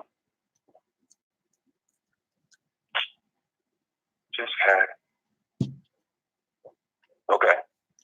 And when they took off their B's and L's and got replaced with the letter X, you know, because this is just quick research, you know. All you got to do is study, and we all know that the letter X is a Greek. Mm-hmm. There's a Greek letter, you know. Like, don't you just do the research? But then we also know that it's something. Even though it's Greek, now what's the thing behind it? What's the thing behind the letter X to the Greeks?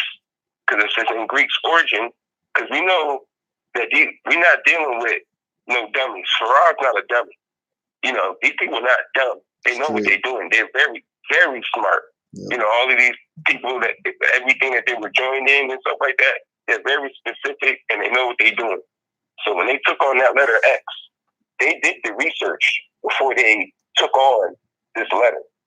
Now, the letter X, the Greeks, which they adopted from the Romans, is the symbol of it's the chiral symbol. It's spelled CHIRHO, symbol, right? The Chiro symbol, right? The Chiro symbol is an ancient Christian symbol,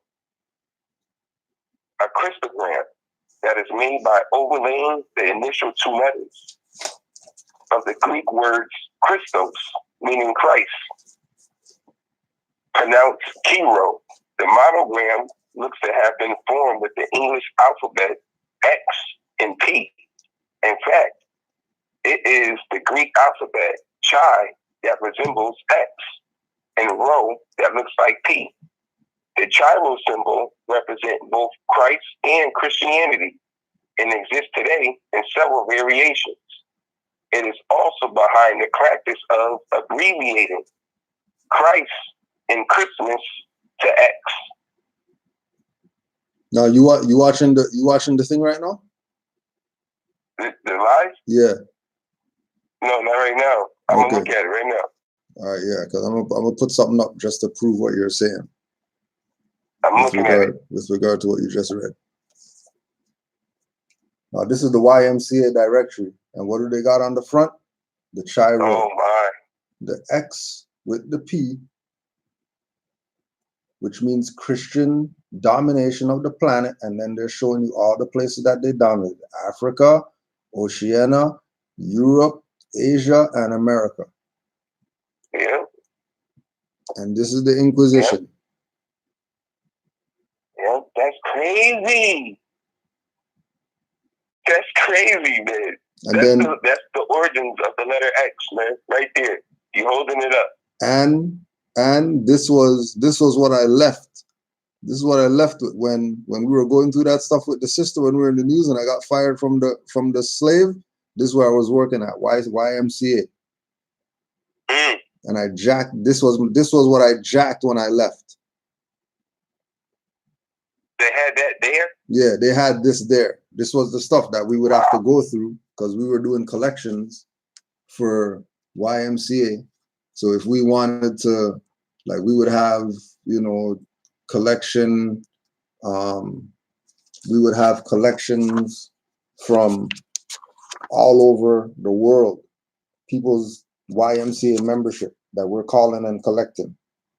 So we would have to go through this to find the addresses and phone numbers and the emails of all the YMCAs in order to find out, who was paying their membership, who wasn't paying their membership, or whatever. And this is throughout the world,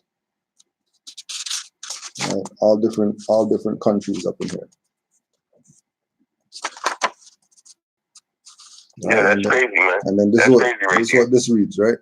This is the official emblem of the World Alliance of YMCAs adopted in 1881, which focuses on the open Bible and the motto of the movement, that they all may be one. John 17, verse 21. And the first two letters of the Greek word for Christ. The YMCA emblem, most widely known, is the red triangle symbolizing equal development of the body, mind, and spirit.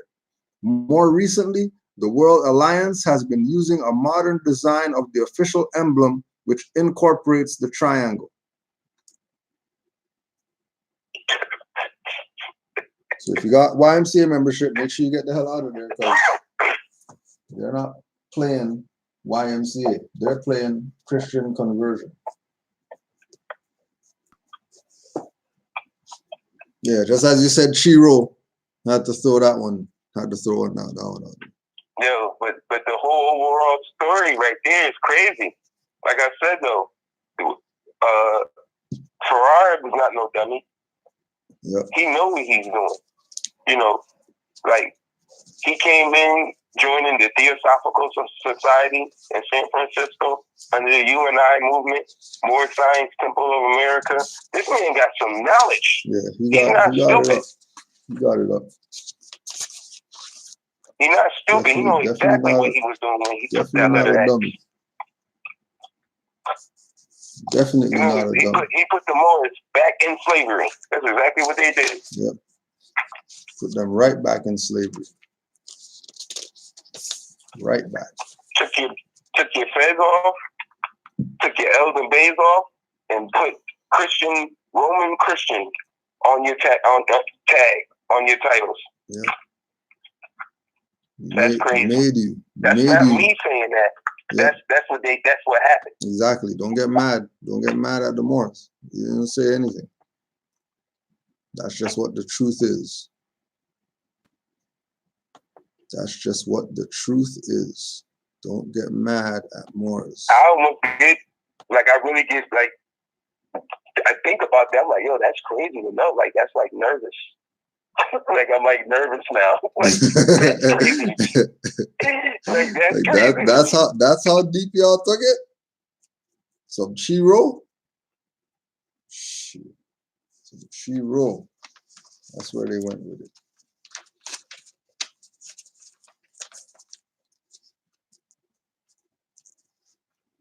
So, of course, we want to... Come on, man. Still getting it. Still getting it. Rabbit hole go deeper and deeper every time. Yo, rabbit hole doesn't stop. Rabbit hole doesn't stop. So we got a few more points before we deal with this. And we're going to just... Now, Chiro. C-H-I-R-O. Chiro.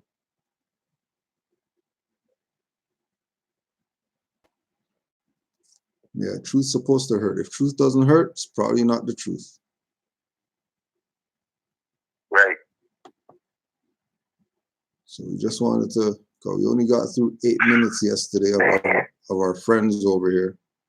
So let's just beat this up, because they were talking some crazy stuff that we got the master teacher's book right here that we can put some things on the record since they're talking crazy.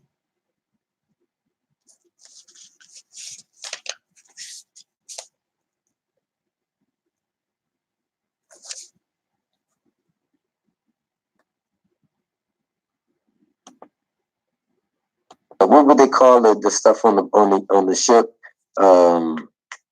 Not stock. Cargo. Cargo. Now you got cargo. So now you got other people that's colored as cargo that you can actually make money off of. So it was a value to all of that Inquisition shit, not just the gold, but the gods. So when the Moors say that they didn't sell their own people into slavery, that's not a true statement, no matter how you look at it in history. The Moors didn't exist when that was spoken about. The Moors came. The Moors. You got to look at it like this. Look in ancient American history, you would not find any of their literature mentioned in this group of so-called Moors. You'll hear about Canaanites, Phoenicians, you know what I'm saying, Moabites, but you will not hear of Moor. See, they say they're the ancient Moabites, but Moabites are from Moab. You know, telling me that there's no mention of Moor before Noble Drew Island? No, that I could find. What about... There was a mention before that. It's in Shakespeare's Othello. That's it. So word is word is that Moor was not mentioned before Noble Drew Ali. Right? Moor was not mentioned before Noble Drew Ali, only in Shakespeare. So again, let's go to the master teacher. It says they brought up Moabites and stuff like that. So let's just go to the master teacher and see what he has to say in his book. Civic lesson number 2, Moors' Order of the Round Table. The Moabite Moors. The ancient Moabites are the founders of the first civilization on the planet called Earth. They are the mothers and fathers of the human family, Asiatics and Muslims. The direct descendants of these dark, olive-skinned, thick-lipped, kinky-haired people are the Moors. Moors in the Americas are commonly called Moorish Americans. American translates from its origin Al-Moroccan. Al-Moroccan translates as Al, descended, or down from. Hence, Moorish American means Moors, descendants of Moroccans. The first ancient civilization established on the Earth planet was in Central Amexem on the Yucatan Peninsula, land of Mu. Today, Central Amexem is known as Central West Africa, or in contemporary times, Central America. The Tropic of Cancer runs through the Gulf of Mexico at approximately 23.4 degrees latitude. The Yucatan Peninsula lies on the south side of the Gulf. Civilization spread out over the earth from this area. Central Amexem is the true cradle of civilization. The powerful energy vibrations of our ancient mothers and fathers permeate this entire area. It can be felt as if electricity and peace are one with the air. For thousands of millenniums, civilizations were established all over North, Central, and South Amexem, home of the ancient Moabites, the ancient ones. The direct progeny of the Moabites are the Moors. The Moors are the center of the human drama of the Western Hemisphere today. Moors are in economic and social subjugation and conflict with the Albion Europeans, who now occupy the Moorish lands by force of arms and color of law. The Albions have labeled the Moors with the slave brands Negro, Black, Colored, Indian, Latino, etc. The Albions are the last strain of the human family or modern man. The Albions Europeans are the result of the mixing of human and animal forms. The principal animal used in the ancient experiments of Mexico and Patagonia is the primate family known as Negro-Yavira arabo, the black chimpanzee monkey. This is referred to in Charles Darwin's archaeological theory of man as the missing link. An unknown primate is not the missing link. The missing link is actually the exposure of the covered up and true ancient knowledge and history of the mixing of the human and animal forms. These experiments were carried out by the ancient Moabites and took place in Central and South Amexem. Since introduction into civilizations of the Asiatic nation, the Albion Europeans have been going to and fro the earth, devouring nations. The Albion's present center of operations is in the conquered land of the Moors, North America. The drama continues and is the process of resolution. Some of the truths and secrets of the Western Hemisphere must be exposed to take the North Gate and the indigenous peoples out of darkness and ignorance. Granted, the masses have been taught that the cradle of civilization was in the continent known today as Africa in the East. However, Africa of the East is not the archaeological cradle of civilization, and the name Africa was applied to the continent in modern historical reconstruction by European sociologists. The true historical cradle of civilization is Central America. The great and legendary ancient African Amazon River is in the area called Brazil, in Southwest Amexem, Africa, America, not in the East African continent. The Yucatan Peninsula is located in Central Africa Amexem below the Tropic of Cancer, 20.45 degrees latitude and 89.0 degrees longitude. Today, Central America is known as Central Africa America. The Yucatan Peninsula is the true cradle of civilization of the human race, and the ancient Moabites are the founders of that civilization. The oldest university in the world is the University of Yucatan, Mexico. Mexico means the mixing. One of the oldest pyramids in the world is the Pyramid of the Sun, which is in the Yucatan. To address the concerns of those who may have been misled by the Albion conquerors of civilizations and those who accept their teachings, the following brief of information is forwarded. The masses of humanity have been mistaught and disoriented as to the true cradle of civilization by the European archaeological and sociological engineers of mental warfare. This was done to remove mentally the original and indigenous peoples from the land, creating disassociation and offsetting their consciousness of time. In order to achieve this, the maps and calendars and history were changed. The three great pyramids at El Giza, Egypt, have been presented as the oldest. They too are our pyramids, however, they are not the oldest. The word Egypt is a modern and is a fictional as the word Negro and Black when used to identify these Asiatic people. The names were also coined to separate. The word Egypt is of European sociology and means gypsy. The Moabites, who are called Egyptians, are of Mizraim. Do not be deceived.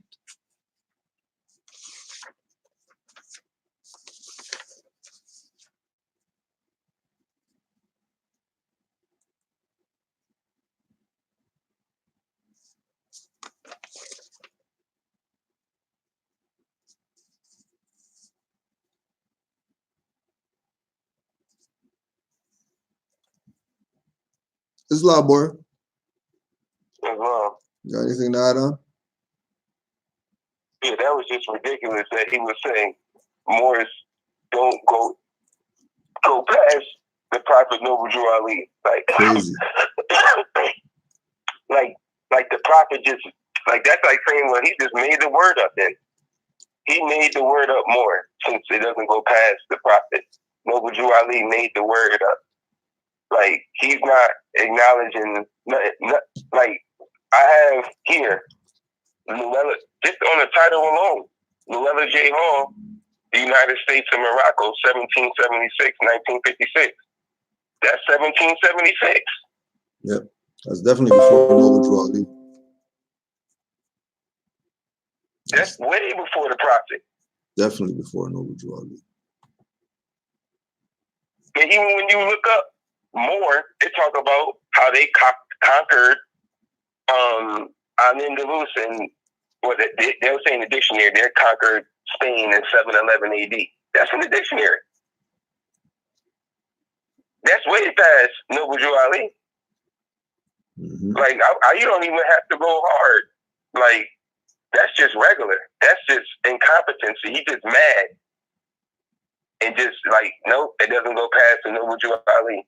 When he came to remind us that we were Moors, he didn't say he was bringing the word Moor to us and we were Moors. He didn't say that. Mm-hmm. Crazy. It was coming to remind us to be ourselves. Yep. Stop being fictions. Stop being fictions. Oh, as a description of a person, though, as a dark skin person. Yeah.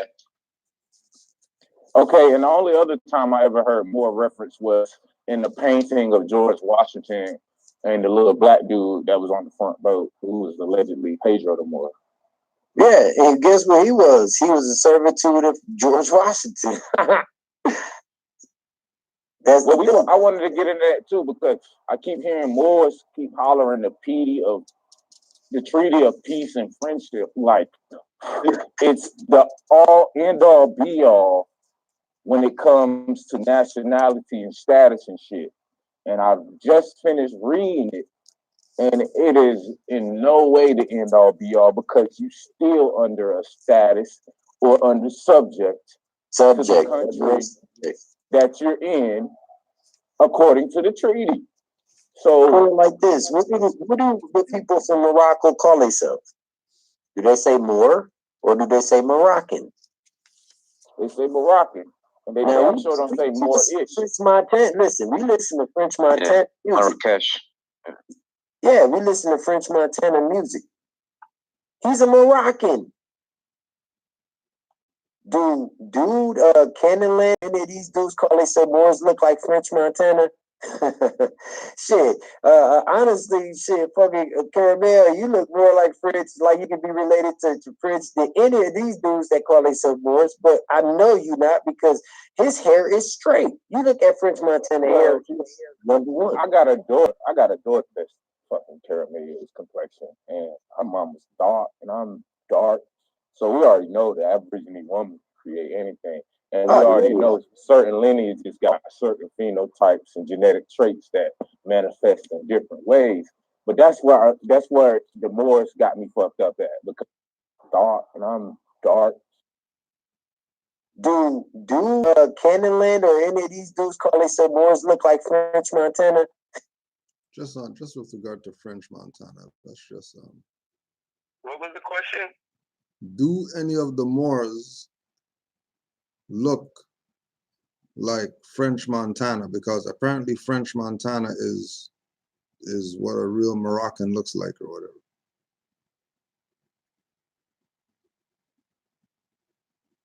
See, that's crazy.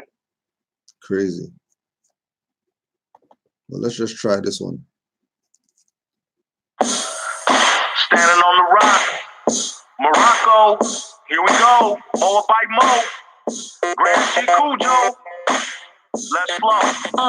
From the grave, no longer in the state. Colonization claim my consciousness, but now I'm awake. Broke the chains of being ignorant, I stand on the truth. Competent in my proper person, rocking the boot. Navigating through the waters in the leanable rights. The 7 seas, all I sent me, so I'm bringing the light. Can't rewind the hands of time, so I'm expanding my space. I'm from one human family, the human race. My pedigree is in my blood, I'm forever a Moor. Asiatic, Moabite, and I'm ready for war. She redeems when I speak to she, I'm speaking to me.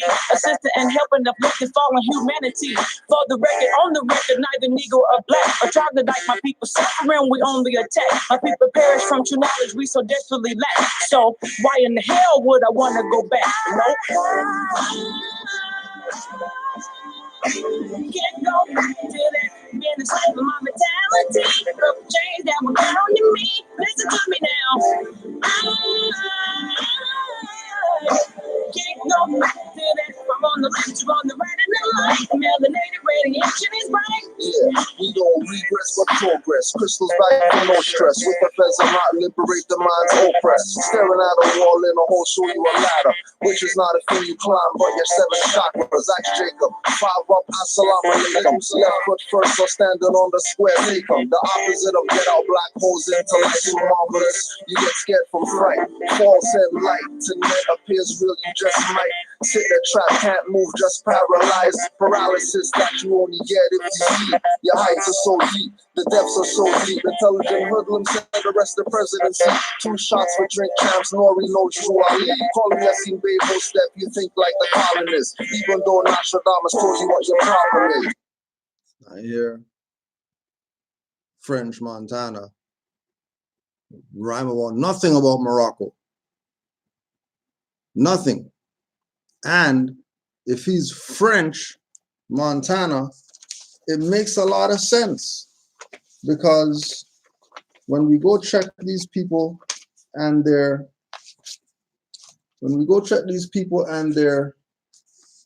YouTube page pictures, right? It makes sense why they would rep some French Montana. Because when we go check their YouTube page pictures, we see that they represent the fleur de lis. Let's just see what fleur de lis is. Since they got this as their picture that they use on their YouTube page, saying that they're Aboriginal Indigenous, but they got fleur de lis on there. Let's just see what the master teacher plays that to. The fleur de lis, is a heraldic amoral emblem used by the kings of France. This amoral emblem was to play a more sinister role in Al-Moroccan history than that expressed in heraldry. It became a favored mark of branding irons. The flower de lis is a 3-petaled iris flower, styled Iris Germanica. The Franciscan Brotherhood, the Roman Catholic Church, is credited with the overthrowing of the Imperial Islamic Moorish Empire of North Al-Maroc, America. North Al-Maroc is also called the Temple of the Moon and the Sun. The conquering Christians, Europeans of the Western Hemisphere would often use the fleur-de-lis, hot branding iron, to burn indigenous Muslim slaves who resisted Christian dogma. Didn't we tell you that Los Indios comes from the Vatican? So these people are calling themselves Los Indios, Indian, and then they're going to use the imagery of the Franciscan Brotherhood, but then they're going to claim that they're indigenous when that symbol was used to brand the Moors of Al-Marak. That should let you know what side these people are on. Branding was especially used to mark those who would not willingly convert to Christianity. Anyone attempting to teach or maintain Moorish culture or the sciences of Islam was subject to torture, ear cutting, branding, or death. As slave trading mental warfare progressed in the Americas, branding slaves became less popular. The disfiguring, burns, and cutting scars left by hot iron branding and torture often reduced the selling prices offered for the slaves. A more profitable means or system of branding had to be found to counter mounting loss of profits due to the ritualistic inflicting scars of the slaves. The Christian Dutch masters devised an effective master plan to use as a substitute for physical branding, cutting scars, and marks. The first step in that process was to remove the noble titles of the enslaved Moors. This branding system is best known as the mark that leaves no visible scars.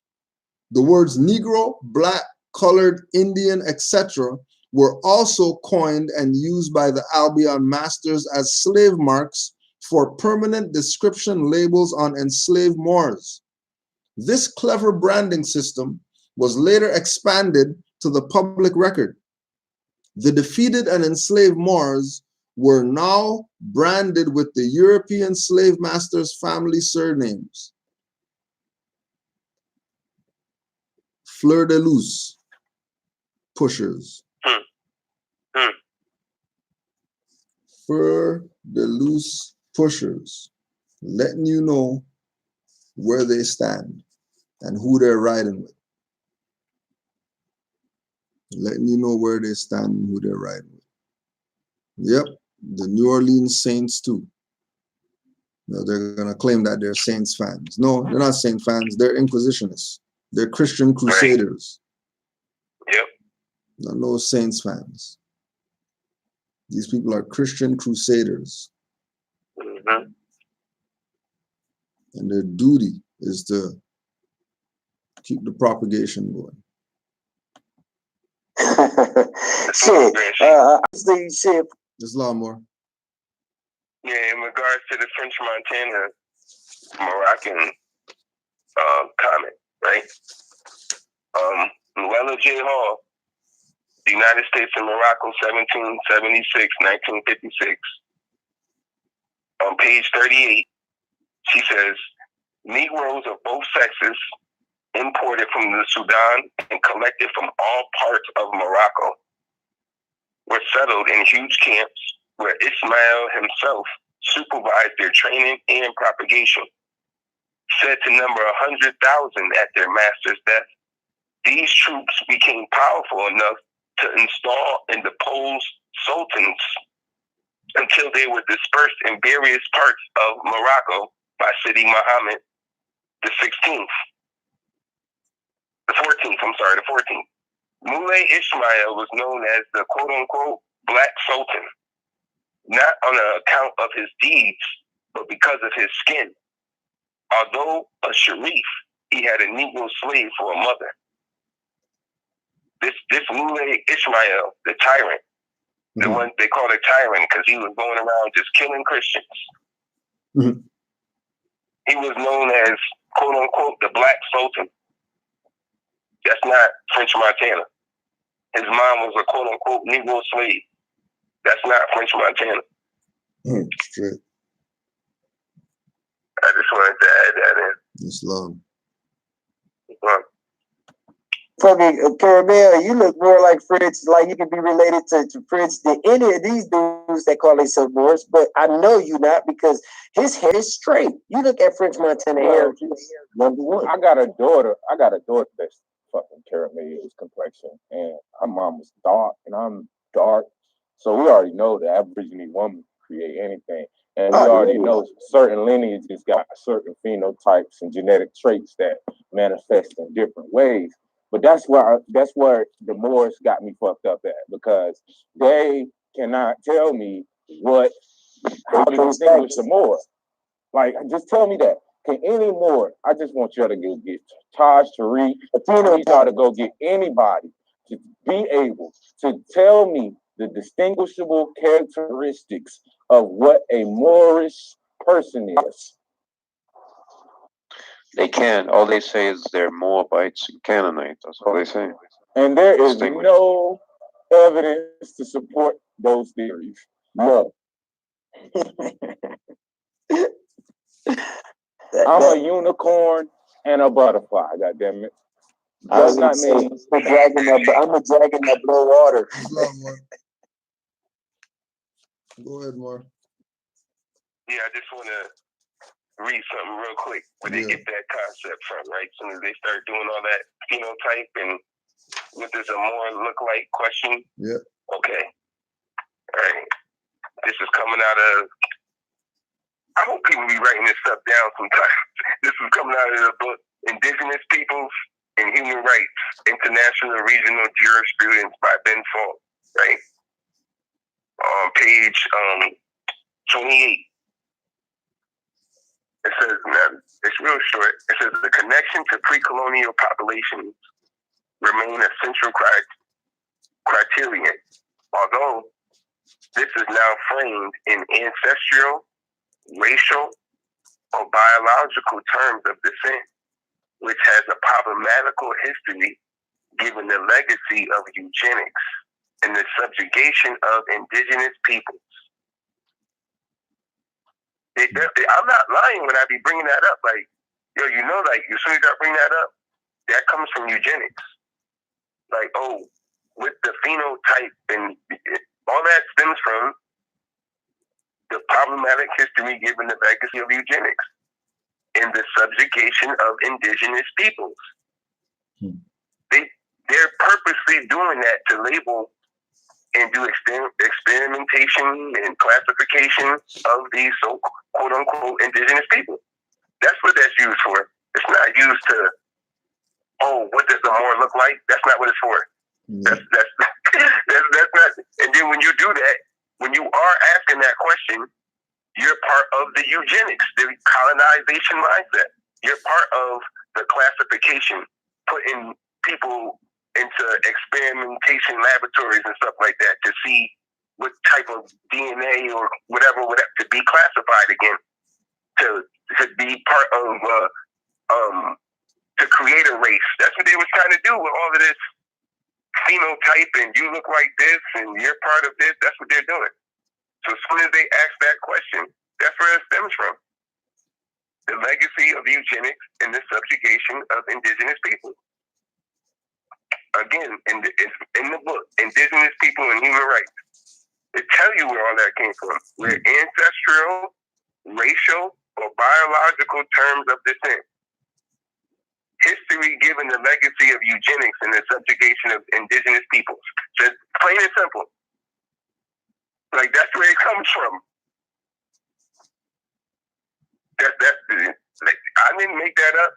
So as soon as people like and try to stress the point, that's because of Eurocentric colonization mindset. He's not studying it. He don't know where that came from. He thinks that's science.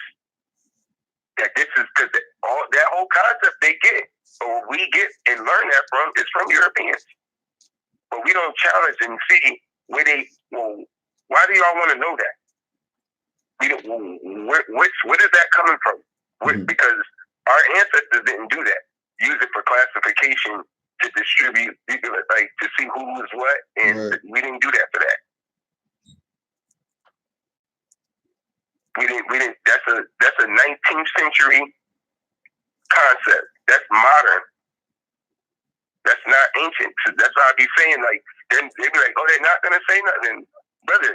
I know where that came from. That stems from eugenics and the subjugation of so-called indigenous people. That's what it's made for. But they just won't see it. I don't, because they don't study. They can get the book, Eugenics, Nazis Eugenics from Edwin Black. He goes in on it too. Tells you all about it. All that stuff, that's not for helping people. That's for classifications to try to make a supreme race. You're not fit to be this, so now you go under sterilization and stuff. That's where all this eugenics is coming from. True. We or listed as minorities now, and all of that. That's what all this race, all that is coming from that. Because remember, race is raza, a Latin word for a balled up piece of cloth, a normigid. We are all Moors. That's where the reference comes from. He said that in that book. That's not me saying that. Balled up piece of cloth. Talking fictions. Islam.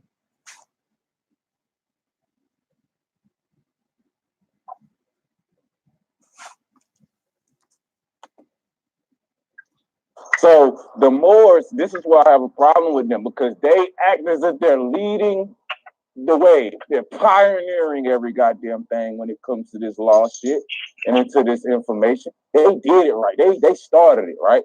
But you still calling yourself something that puts you in a social political status.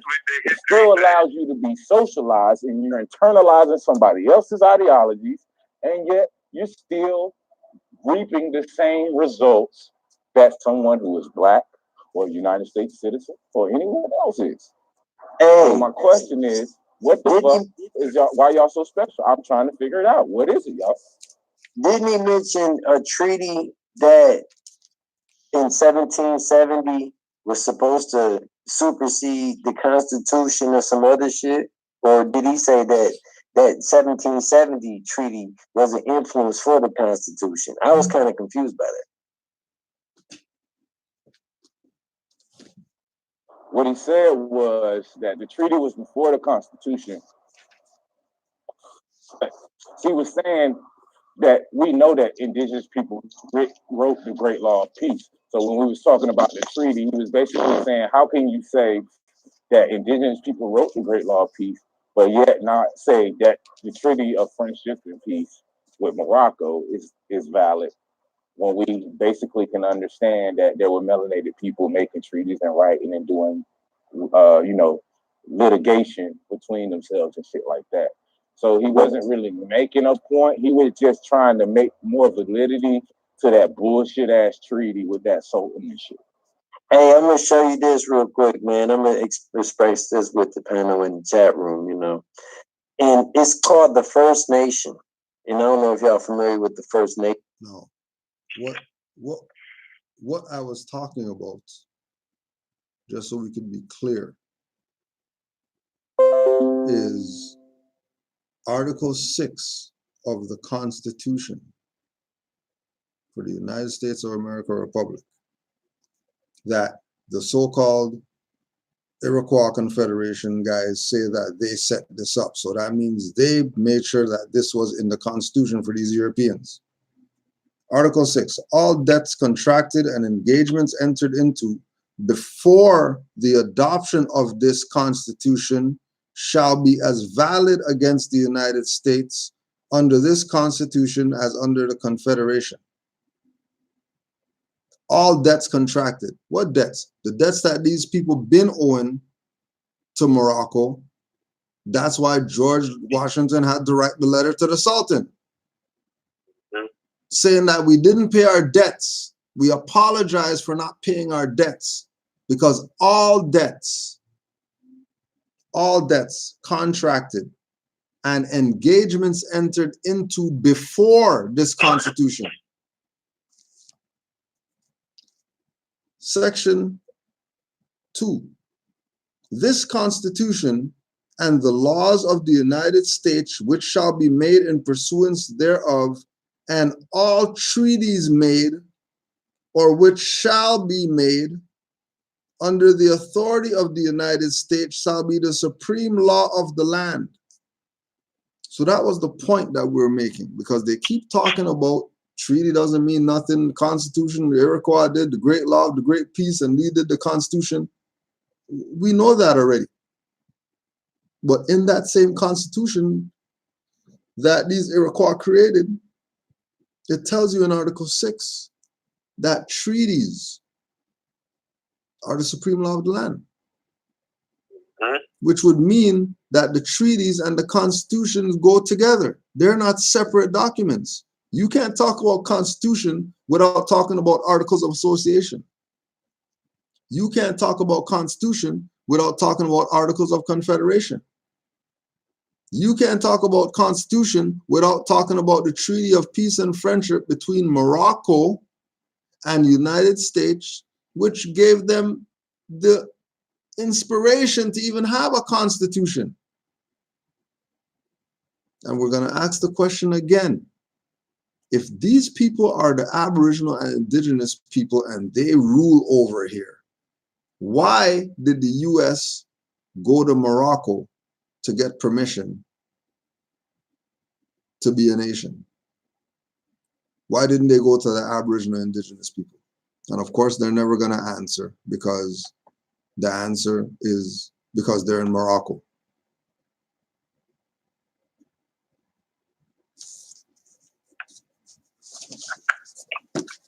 Don't let them play you out your birthright, playing their little games. Because like we tell you, Moors already know the truth about our nationality and birthrights.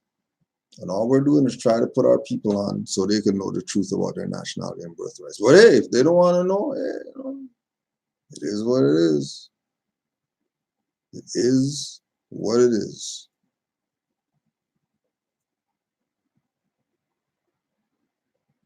Now, one more thing before we close out, because they keep talking this crazy thing about the Washita and the Washita this and that. Right? We're going again to the Master Teacher's book. The Louisiana Territory Theft. One prominent example of land theft and slaughter of Moors in the Moorish territories and provinces, falsely called Spanish to displace history and geography, was this fraudulent Louisiana purchase of 1800s to 1803. This theft and sale was directly patterned after the Blois and the Inquisition. The same treaty and trade system was adopted and used successfully by the Union States Society. The Blois would make a deal or treaty, break that deal or treaty, and steal the land by whatever means necessary. To make a deal and cheat was the Blois system of usurpation, murder, and formulated grab the land tactics of the Roman Church Inquisition, and are very clear and evident in the Union States political makeup. The Church Inquisition never ended. Upon examination of the historical records and the colonist treaty violations and war tactic patterns, the Franks falsely claimed ownership of the Moorish territory known today as Louisiana Territory. Napoleon Bonaparte planned to establish a great Roman Empire in the Western Hemisphere of the weakened and fallen Moorish Empire. He sent an army to accomplish this usurpation, but Napoleon's army was defeated in Santo Domingo by a brilliant military tactics of a Moorish chieftain. It was this failure and defeat of Napoleon by a Moorish chieftain that influenced his negotiation and the subsequent fraudulent sale of the Louisiana Territory to the competing Union States Society Colonial Government, USA. The fraudulent Franciscan and Union States sale of the Moorish Louisiana Territory created conditions which caused more Moorish slave rebellions than at any other time in North American history. North Almarac was also called North Africa after a Frenchman, Africanus. The unconstitutionality of the acquisition of these lands, Louisiana Territory, and the sovereign rights of the Washita, the Dug-de-Moundia Moors, the mound-building Moors, were ignored by the Union States of America's President Thomas Jefferson. Keep in mind that false and reconstructed history refers to these Moors as Indians or Spaniards. The Americas, Almaracs, are not India, and the indigenous peoples are not Indians. They are Moors. The Louisiana Territory was often spoke of as being the last stronghold of Alamo, upholding the crescent and the star against formidable odds. The Isle of Orleans never gave up all of the Moorish culture and maintains the use of the Moorish crescent and star. The inverted use of the crescent and star implies the Moorish nation is in distress and usurped. The claimed justification of the so-called Louisiana Province territory sale related to the French and the so-called Spaniards and the subsequent sale to the Union States colonists was and is fraud. Continuing disputes and battles took place in the succeeding years between the Moors and the foreign colonial usurpers. One of the most famous battles that took place in the Louisiana Territory is known today as Custer's Last Stand. General George Armstrong Custer was carrying out one of the ongoing treaty-breaking Inquisition campaigns of purging the land of indigenous Moorish people. June 25th, 1876 was Custer's day and gained notoriety and fame among his Christian armies for his well-known slaughter of Moors. His reputation was surpassed only by his ruthless massacring of thousands of indigenous people, especially women and children. This was done by surprise attacks.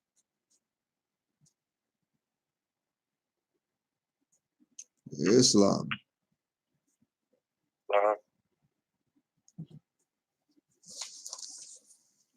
Peace and love to all the Moors, worldwide.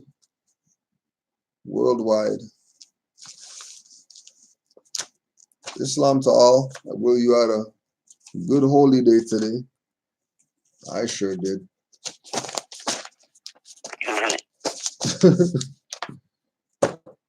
And you already know, we'll go again whenever we get going again.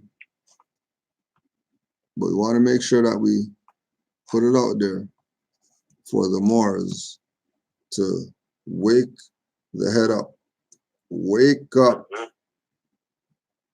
Just wake up. Wake up. Can I leave with one more thing, Grand Chief? Oh yeah, Moore, go ahead.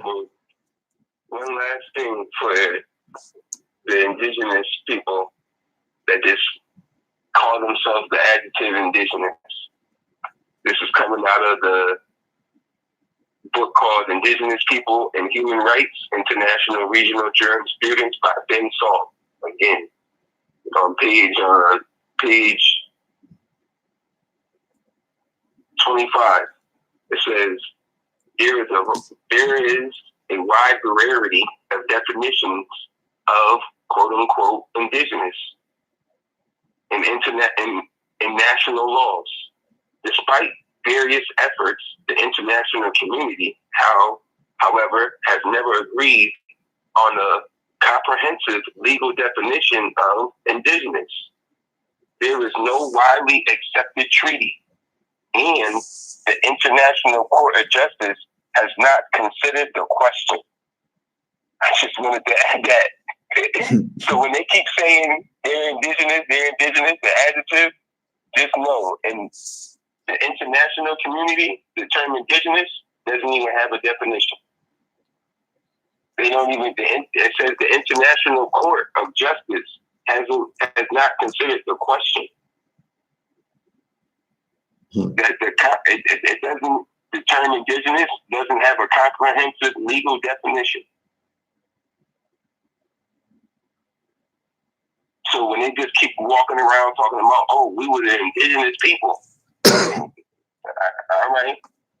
And then it says linguistically, the term indigenous entered the English language, which has dominated the global legal debates and social movements around the 17th century. So even Cortez and the so-called Mayans or whatever, they never even heard of the word indigenous.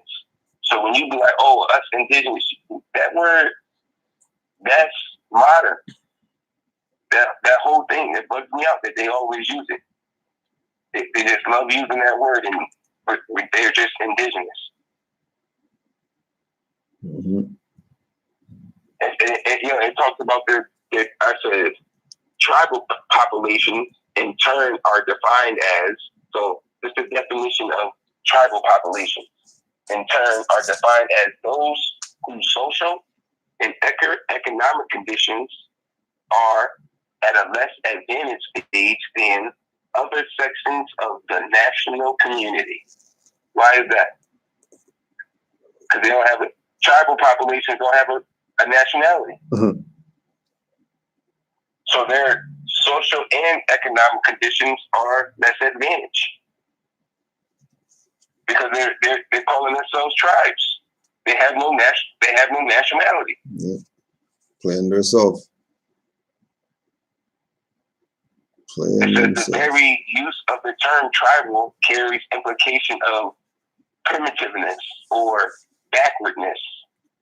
It's also unduly restrictive by only recognizing indigenous people if they are able to maintain their own customs and traditions. In reality, they may not be possible since the colonization almost always disrupted and even destroyed indigenous customs and traditions. Yeah, but I could keep going and going and going. I know you're trying to close out though, because you're going in on that whole. You want to call yourself a tribe, like that leads to no rights too. You want to call yourself indigenous, that leads to no rights too. Aboriginal leads to no rights. Turtle Island leads to no rights. You name it, leads to no rights.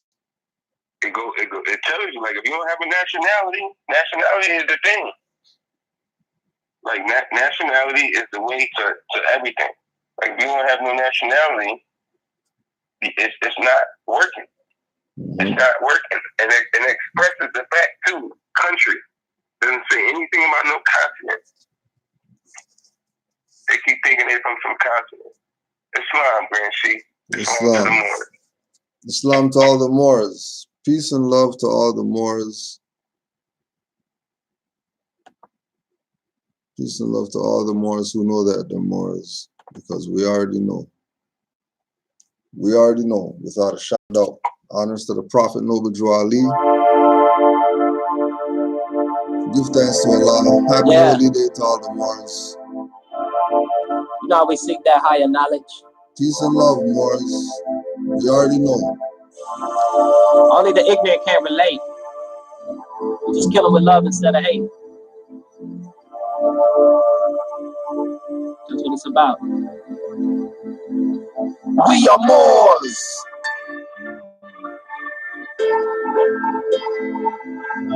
Shout out to the Grand Sheik, Cujo Hill, Iron Sheik.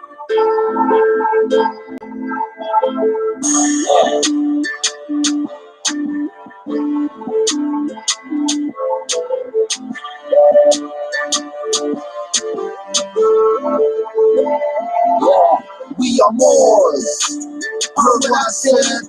Circle 7 snapback, not just affairs. We are Moors. You heard what I said? Blue, white, green flags, not just red. We are Moors. Heard what I said? Keep talking reckless and muftis for your head. We are Moors. You heard what I said?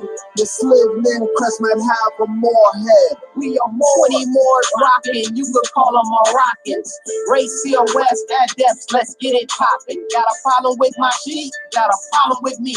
I be on the front line rolling 23 deep. I be studying for hours, 7 days a week, working on my higher self, cause the devil don't sleep. Big ups to Cujo L, that's the Iron Sheik. Sevens up, facing the east, praising Allah. Astrology, cosmology, that's the real law.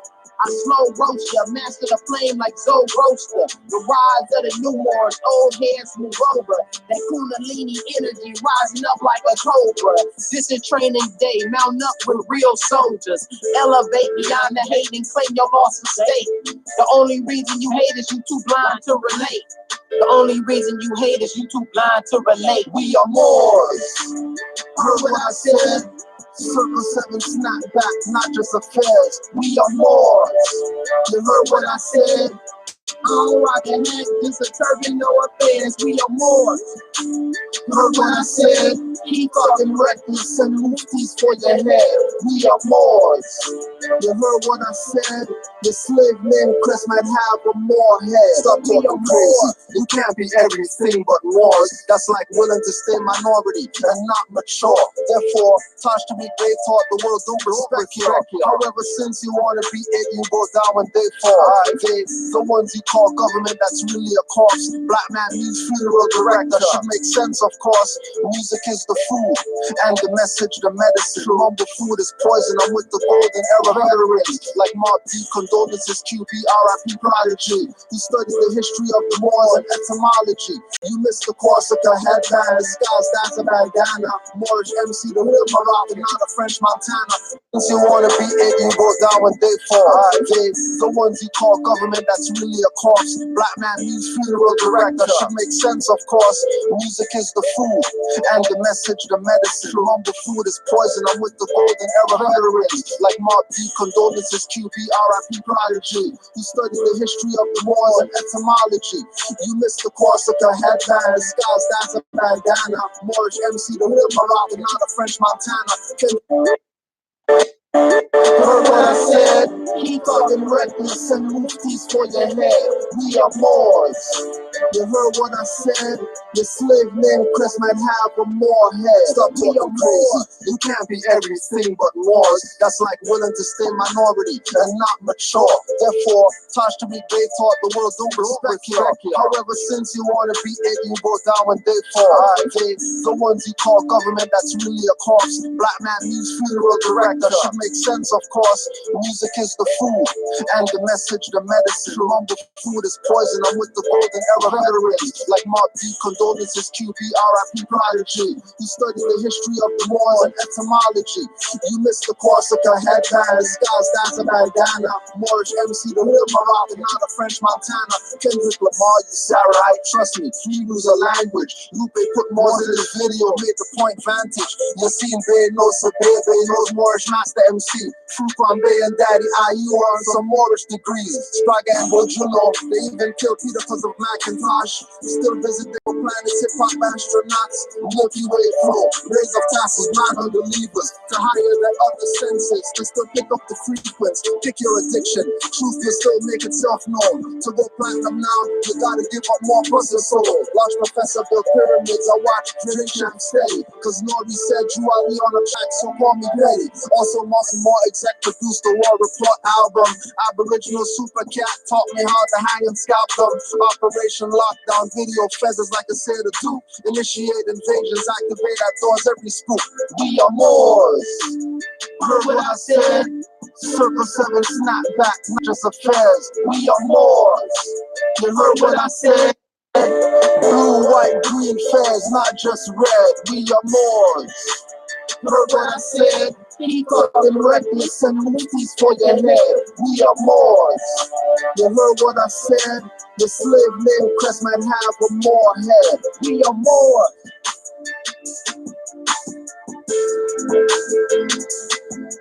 We are Moors. Heard what I said?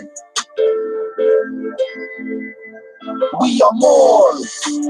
Heard what I said?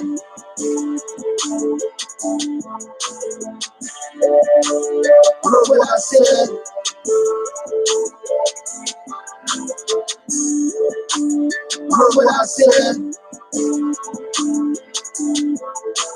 are Moors.